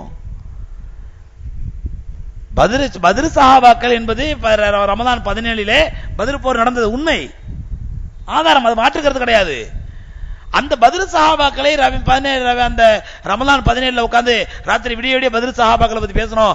அதுலயும் அந்த பிதாத்தான ஒரு துவா இருக்குது. அந்த பத்ர் சஹாபாக்களை 313 பேரையும் சொல்லுவார் உட்கார்ந்து. சையது சையது சையது சையது சையது சையது சையது, ஏன்னா சையதுன்னு ஒரு 20 பேர் இருப்பாங்க. அதுல பத்ர் சஹாபாக்கள் சையதுன்ற பேர்ல 20 பேர் இருப்பாங்க. சையது சையது சையது சையது சையது சையது சையது சையது சாது சாது சாது சாது சாது சாது ஹாலிதுன்னு ஒரு 10 பேர் இருப்பாங்க. ஹாலிது ஹாலிது ஹாலிது ஹாலிது ஹாலிது ஹாலிது ஹாலிது ஹாலிது, ஏன்னா சஹாபாக்களுடைய அந்த பேரை போல சொல்லி துவா ஓதுறாங்களாம். இது என்ன பிதாத்? இது இந்த மாதிரி பிதாத் யார் சொல்லி தந்தது? ஆகவே அந்த மாதிரி விடிய விடிய பயான் கேளுங்க, தப்பு இல்லை. பயான் எங்க நடந்தாலும் விடிய விடிய கேளுங்க, தப்பு கிடையாது. விடிய விடிய முழிச்சாகணும், அன்னைக்கு சஹர் பண்ணணும், அங்க பள்ளிவாசல் இருக்கணும், விடிய விடிய முழிச்சிட்டே இருக்கணும், அமல் செய்யணும். அப்பெல்லாம் எந்த ஆதாரம் கிடையாது, பிதாத்து. கண்மணி நாயகம் ஸல்லல்லாஹு அலைஹி வஸல்லம் 5 ராத்திரி லைலத்துல் கத்ர் 5 ராத்திரி விழித்திருந்து அமல் செய்யுங்க, அல்லாஹ் உங்களுக்கு 1000 மாதங்களுக்கு மேல நன்மை தருவான். அதை விட்டுறோம். இந்த மாதிரி பிதாத்தெல்லாம் கொடி பிடிச்சு தூக்குவோம். இஸ்லாத்தில் ஜனநாயகம் ஹராம் என்று கூறினீர்கள். மேலும் சில தினங்களுக்கு முன் நான் அரசியல் ஆர்வம் உள்ளது என கேட்டதற்கு அரசியல் நுழைந்தால் ஈமான் பாதிக்கப்படும் கூறினீர்கள். நேற்று ஒருவரின் கேள்விக்கு அரசியல் நுழைந்த பிறகு தக்வாதாரி என்று நிரூபித்தால் அவருக்காக நான் பிரச்சாரம் செய்கிறீர்கள். நம் நாட்டில் ஓட்டே போடக்கூடாது என்று கூறிய பின் அரசியல் நுழைவது கூட ஜனநாயக ஹராம் தானே என்று தானே ஆகும். இதற்கு முழுமையான விளக்கம் தேவை. அதாவது நல்லா புரிஞ்சுங்க, தெளிவா புரிஞ்சுங்க. இன்றைய அரசியல் என்பது, அதாவது நீங்க தக்வாதாரியா இருந்தா நான் வந்து உங்களுக்கான பிரச்சாரம் பண்றேன் அப்படின்னு சொன்னது, எந்த நம்பிக்கையிலன்னு சொன்னா தக்வாதாரியா உங்களால இருக்க முடியாதுங்கிற நம்பிக்கையில சொன்னேன். ஏன்னா இந்த ஜனநாயகம் உங்களை மாத்திரும். எப்படி நபி ஸல்லல்லாஹு சொன்னாங்கல்ல, லவ்கான பாதி நபியும் லக்கான உமர், எனக்கு பிறகு ஒரு நபி வருவதாக இருந்தால் அதற்கு உமர் தான் தகுதியானவர். எந்த நம்பிக்கையில சொன்னாங்க? எனக்கு பிறகு நபியே கிடையாது, அதனால உமர் நபியா வர முடியாது அப்படின்னாங்க. அந்த மாதிரி தான் நான் சொன்னேன். இந்த ஜனநாயகத்திலிருந்து உங்களால் தக்வாவோட இருந்தீங்கன்னா நான் உங்களுக்கு பிரச்சாரம் பண்ணா அது தக்வாவோட பிரச்சாரத்துக்கு கிளம்பிவாங்க அப்படி கூப்பிட்டுறாதீங்க. உங்களால இருக்க முடியாது, இந்த ஜனநாயகம் உங்களை தக்வா உள்ளவரா இருக்க விடாது. நேத்து சொன்ன காயிதே மில்லத்தை பத்தி கேட்டாங்க. அவர் நல்ல தக்வா உள்ளவரா இருந்தாரு, ஊழல்லாம் பண்ணலையே அப்படின்டா. அப்ப அதுக்கு சொன்னா காயிதே மில்லத் அவர்கள் வாழ்ந்த காலம் வேறு, இன்னைக்கு இருக்கிற அசிங்கமான ஜனநாயக அரசியல் காலம் வேறு. இப்படி சொன்ன ஒரு நண்பர் கேட்டாரு, அப்ப காயிதே மில்லத்தில் ஈடுபட்ட ஜனநாயகம் சரியான ஜனநாயகமா? நான் ஜனநாயகத்தை சொல்லல, அவர் ஜனநாயகத்தில் ஈடுபட்டது தவறுதான். ஜனநாயகம் என்பது இஸ்லாத்திற்கு எதிரானதான். ஆனால் அந்த ஜனநாயகத்தில் இருந்து கொண்டு கூட, அந்த தவறான ஜனநாயகத்தில் இருந்து கொண்டு கூட ஒரு நல்ல மனிதனா வாழ்ந்துட்டு போனார் அவரு. ஆனா அந்த காலம் அப்படி இருந்துச்சு. ஆனா இன்னைக்கு இந்த ஜனநாயகம் என்பது மனிதர்களை நாசமானவர்களாக ஆக்கிவிடும், கெட்டவர்களாக மாற்றிவிடும்.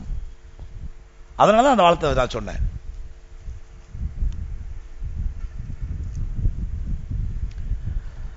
நான் சில வருடங்களுக்கு முன் ஷைத்தானின் மாபெரும் தீண்டுதலால் சந்தர்ப்ப சூழ்நிலையால் குடும்பத்தில் மாபெரும் தவறுகள் இழைத்து விட்டேன். அதனால் கடந்த 2 வருடங்களாக குடும்பத்தை விட்டு பிரிந்திருந்து அல்லாஹ்வை மறந்தவனாக திரிந்தேன். ஆனால் இப்பொழுது ஓரளவுக்கு திருந்தி அல்லாஹ்வுக்கு பொருத்தமான வாழ்க்கை வாழ ஆசைப்படுகிறேன். இனிமேல் நான் என்ன செய்ய வேண்டியவை என்ன? நான் ஒட்டுமொத்த குடும்பத்துடன் நான் நல்ல முறையில் உறவு ஏற்படுத்த நான் என்ன செய்ய வேண்டும்? விளக்கம் தரவும் அப்படின்னு கேட்டிருக்காரு. அல்லாஹ் ரப்பல் ஆலமீன் உங்களுடைய குடும்பத்தோடு நீங்க சந்தோஷமா சேர்ந்து வாழ்றதுக்கான துவா செய்யறோம். திருந்தினதை தொடர்ந்து திருந்தி தௌபா செஞ்சு குடும்பத்தாரர் போங்க. அவங்க உங்களை வெறுத்தாலும் கூட நீங்க திருந்திட்டீங்கிறத அவங்களுக்கு உணர்த்துங்க. நான் திருந்திட்டேன், நான் இனிமேல் தவறு செய்ய மாட்டேன், தெரியாம செஞ்சுட்டேன் அப்படின்னு சொல்லி அவங்களுக்கு உணர்த்துங்க. அதன் மூலமா அவங்களுடைய அன்பையும் பாசத்தையும் பெற பாருங்க. உங்களுடைய குடும்ப உறுப்பினர்கள் உங்களால் முடிஞ்ச ஹிதமத்துகளை செய்யுங்க, பணிவிடைகளை செய்யுங்க. Sister who is not willing to work in MNC may apply job in Islamic school like Iqra, Olive, IAS, Al-Fajr. She may approach there are vacancies. அந்த சகோதரி கேட்ட கேள்விக்கு பதில் வந்துச்சு.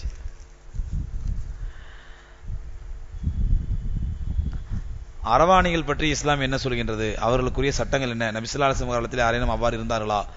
அவர்களால் விரும்பாமல் அத்தகைய சூழ்நிலைக்கு ஆளாக்கப்பட்டால் அவர் நிலை என்ன? மறுமையிலும் தெளிவான விளக்கம் தேவை. வித்தியாசமான கேள்வி என நினைத்து புறக்கணிக்க வேண்டாம். எனக்கு தெரிந்தவரையில் எவரும் இதை பற்றி விளக்கவில்லை. அரவாணிகளை பொறுத்தவரை இஸ்லாம் என்ன சொல்லுது அப்படின்னு சொன்னா, பெருமானா ஸல்லல்லாஹு அலைஹி சொன்னாங்க, இத்தகைய பெண்களுக்கு மத்தியிலே வரவிடாதீர்கள். அதாவது அவர்களை ஆண்களாகவே பாவியுங்கள், பெண்களுக்கு மத்தியிலே வரவிடாதீர்கள். இது யாருன்னு சொன்னா, இயற்கையா ஒரு பெண் அரவாணியாக இருந்தால் அந்த மாதிரி பெண்ணு. ஒரு பெண் செயற்கையா மாறிடுச்சு, ஆணாகவோ பெண்ணாகவோ செயற்கையா மாறிடுச்சு அப்படின்னு சொன்னா இதை பெருமானா ஸல்லல்லாஹு அலைஹி வஸல்லம் வன்மையான ஹராம் என்று கண்டிக்கிறார்கள். அல்லாஹ்வுடைய லானத்திற்குரியவர்கள் என்று சபிக்கிறார்கள். இயற்கையா அவங்களுக்கு அந்த மாதிரி ஆயிப்போச்சு. நம்ம அவங்க மேல பரிதாபப்படணும், அவங்கள வீட்டோடு துரத்திடக்கூடாது. அவங்கள சமுதாயத்தினுடைய ஒரு ஒதுக்கப்பட்ட பிறவியாகவோ அல்லது ஒரு ஈனப்பட்ட பிறவியாகவோ நினைக்க கூடாது. வீட்டுல ஒருத்தர் கண்ணு தெரியாதவரா பிறந்துட்டாரு, காது கேட்காதவரா பிறந்துட்டாரு, ஊரோட துரத்திடுவோமா? ஏன் அவங்கள மட்டும் வீட்டோட திறத்தணும்? அவருடைய வீட்டோடு திறத்தும் பொழுது அவங்களுக்கு என்ன ஆகுதுன்னு சொன்னா, பாவம் அவங்களுக்கு வேற போக்கிடம் இல்லாமல் அவர்களை அரவணைக்கக்கூடிய ஒரே ஆள் அவர்கள மாதிரி அரவாணிகள் அரவணைக்கிறாங்க. அவங்க தப்பான இடத்துல போய் மாட்டிக்கிட்டு தப்பான காரியங்களை செய்ய ஆரம்பிச்சிடறாங்க. ஆகவே அரவாணிகள் இயற்கையா நம்ம வீட்டுல அல்லாஹ் பாதுகாக்கணும், யார் வீட்டுக்கு அந்த மாதிரி ஆயிடாம. அந்த மாதிரி ஒரு வீட்டுல ஏற்படுச்சுன்னா அவங்கள புறக்கணிக்க கூடாது. அவங்கள எப்படி மத்த விஷயங்கள்ல அவங்கள நாலேஜை கொடுத்து அவங்களோட திறமையை வளர்த்து அவங்கள ஒரு நல்ல மனிதனாக எப்படி வாழ வைக்க முடியுமோ, ஒரு தக்வாவோட இறையச்சத்தோட எப்படி வாழ வைக்க முடியுமோ அப்படி வாழ வைக்கணும். கொஞ்ச நாளைக்கு முன்னாடி மக்காப்பள்ளியில் நான் பார்த்திருக்கிறேன், ஒரு அரவாணி ஒருத்தவங்க வருவாங்க, தொழுவத்துக்கு வருவாங்க, லுங்கி கொடுத்துருப்பாங்க, சட்டை இதுவரையிலும் போட்டிருப்பாங்க, தலையில முக்காடு போட்டு தொழு வருவாங்க. 4-5 வக்து நாங்க பார்த்திருக்கோம், தொழுவரை பார்த்திருக்கிறேன். அப்ப ஒரு அரவாணியாக இருந்தாலும் கூட பள்ளிவாசலுக்கு தொலை வரலாம் வர்றாங்க. அப்ப அந்த தக்வா உங்களுக்கு ஏற்பட்டுருது. அந்த மாதிரி தக்வாவையும் இறையச்சத்தையும் ஏற்படுத்த வேண்டும். அவங்கள ஒரு பாவப்பட்ட ஜென்மமாகவோ ஒதுக்கப்பட்ட ஜென்மமாகவோ ஒரு ஈனமான ஜென்மமாக அவர்கள் நினைக்க கூடாது. ஆனால் அவர்கள் எப்படி பாவிக்கணும்? ஆண்களாகத்தான் பாவிக்கணும். நபி ஸல்லல்லாஹு அலைஹி வஸல்லம் சொன்னாங்க, அப்படிப்பட்டவர்களை பெண்களுக்கு மத்தியில் வரவிடாதீர்கள் அப்படிங்கிறாங்க. நான் காபத்துல்லாஹ்ல பார்த்திருக்கிறேன், நீங்க ஹஜ்ஜுக்கு போனோம், நீங்களும் பார்த்திருக்கலாம். ஹஜ்ஜில கூட்ட நெரிசலான நேரத்தில் பாத்தீங்கன்னா ஒரு வித்தியாசமான ஒரு 4-5 பேர் நிப்பாங்க. அங்க அவங்கள பார்த்தாலே டிஃபரெண்டா தெரியும். என்னன்னா, அரபு தோப்பு போட்டிருப்பாங்க, தலையில தலப்பா கட்டிருப்பாங்க, இடுப்புல ஒரு துணி கட்டிருப்பாங்க, கையில ஒரு தடி வச்சிருப்பாங்க. வயசானவங்க, ஒரு 60-70 வயசு இருக்கும். இவங்க ஒரு 7-8 பேர் நிப்பாங்க காபத்துல சுத்தி. இவங்க யார், நான் ரொம்ப நாள் எனக்கு இவங்க என்ன பண்ணுவாங்க, அந்த கூட்ட நெரிசல்ல பெண்கள் எல்லாம் கண்ட்ரோல் பண்ணுவாங்க. ஏன்னா அங்க கூட்ட நெரிசல்ல பெண்கள் ஏதாவது ஆண்கள் தடுக்கும் போது பெண்கள் போனாங்கன்னு வச்சுக்கோங்க, எந்த காரணத்துக்கு கூட அவங்கள போலீஸ் பெண்களை தீண்டுறதோ பெண்களை தொடுறதோ கூடாது, அது பெரிய அஃபென்ஸ் அங்க. ஆனா இந்த வயசானவங்க என்ன பண்ணுவாங்கடா, குடுகுடு ஓடி போய் பொம்பளை, இந்த பாகிஸ்தான் பொம்பளை இருக்காங்க பாருங்க, அல்லாஹு அக்பர், அவங்க பண்ற அராஜகம் கொஞ்சம் கொஞ்சம் அராஜகம் இல்ல காபூத்துலால, என்ன செய்யாதான்னு போலீஸ் சொல்றா அதான் செய்வாங்க. அதனால அவங்கள என்ன பண்ணுவாங்க, இந்த இந்த 60-65 வயசு வயசான இருக்காங்க பாருங்க, இவங்க ஓடி போய் கையை பிடிச்சி தூக்கி துறப்படுவாங்க, கையை பிடிச்சி தள்ளுவாங்க அவங்கள, இதெல்லாம் நடக்கும். அப்ப நான் அங்க இருந்த ஒரு ஷேக்கிட்ட கிட்ட இவங்க யார் அப்படிங்கும் போது அப்பதான் சொன்னாங்க, இவங்க அரவாணிகள். ஆனா அரவாணி மாதிரியே தெரியாது, நல்ல அரபு மாதிரி ஜிப்பா போட்டிருப்பாங்க, அந்த பெரிய தோப்பு போட்டிருப்பாங்க, தலையில தலப்பா கட்டிருப்பாங்க, ஃபுல் ஷேவ்ல இருப்பாங்க, ஆனா இடுப்புல ஒரு துணி கட்டிருப்பாங்க, கையில ஒரு தடி வச்சிருப்பாங்க. இவங்க அரவாணிங்க. இவங்களுக்கு மட்டும் பெண்களை பிடிப்பதற்கும் அவர்களை பிடிச்சு கண்ட்ரோல் பண்றதுக்கு இவங்களுக்கு மட்டும் கவர்மெண்ட் அனுமதி கொடுத்து வச்சிருக்குது அப்படின்னாங்க. எது சொன்னா, இந்த மாதிரி விஷயங்களுக்கு அவங்களை பயன்படுத்த தப்பு கிடையாது. நீங்கள் சொல்லக்கூடிய பயான் எங்களுக்கு நல்ல மாற்றத்தையும் தக்வாவையும் தைரியத்தையும் ஈமானையும் யக்கீனையும் ஏற்படுத்துகிறது. அல்ஹம்துலில்லாஹ், அதற்காக உங்களுக்கு துவா செய்கின்றோம். அல்லாஹ் உங்களுக்கு நீண்ட அறிவு நீண்ட தருவாங்க, உங்களுக்கு மிகப்பெரிய சேவைக்கு அல்லாஹ் மிகப்பெரிய கொடுத்து தருவாங்க. ஆமீன். சரிங்க, அல்லாஹ்ட்ட துவா செய்யுங்க. இந்த மக்கா பள்ளியில் நீங்கள் அழகிய கடன் அறக்கட்டளை நடத்துகிறீர்கள், இந்த அறக்கட்டளை அதிகமாக எவ்வளவு பணத்தை தருவீர்கள், அதற்கு என்னென்ன கண்டிஷன் தேவைப்படுகிறது, விளக்கம் தரவும். நல்ல கேள்விங்க. நேரில் வந்து அழகிய கடன் ஆபீஸ்லயோ இல்ல எங்கிட்டயோ வந்து கேட்க வேண்டிய கேள்வியா கேட்டா என்ன அர்த்தம்? இந்த அழகிய கடனை நாங்க எங்க ஊர்ல எப்படி நடத்துறது, எங்க பகுதியில் எப்படி ஆரம்பிக்கிறது அப்படின்னு கேளுங்க, மணிக்கணக்கில் விளக்கம் சொல்றேன். இது எவ்வளவு தரணும், எது தரணும், 9 பேர் தெரியுங்களா, தனியா தெரியல, தனியா வந்து கேட்டுங்க. அல்லாஹ் ரப்பல் ஆலமீன் எந்த விஷயங்களை பேசணும், எந்த விஷயங்களை கேட்டோமோ அதன்படி அமல் செய்யக்கூடிய தௌஃபீக் தந்தல்வானாக. சுப்ஹானல்லாஹி வ பிஹம்திஹி.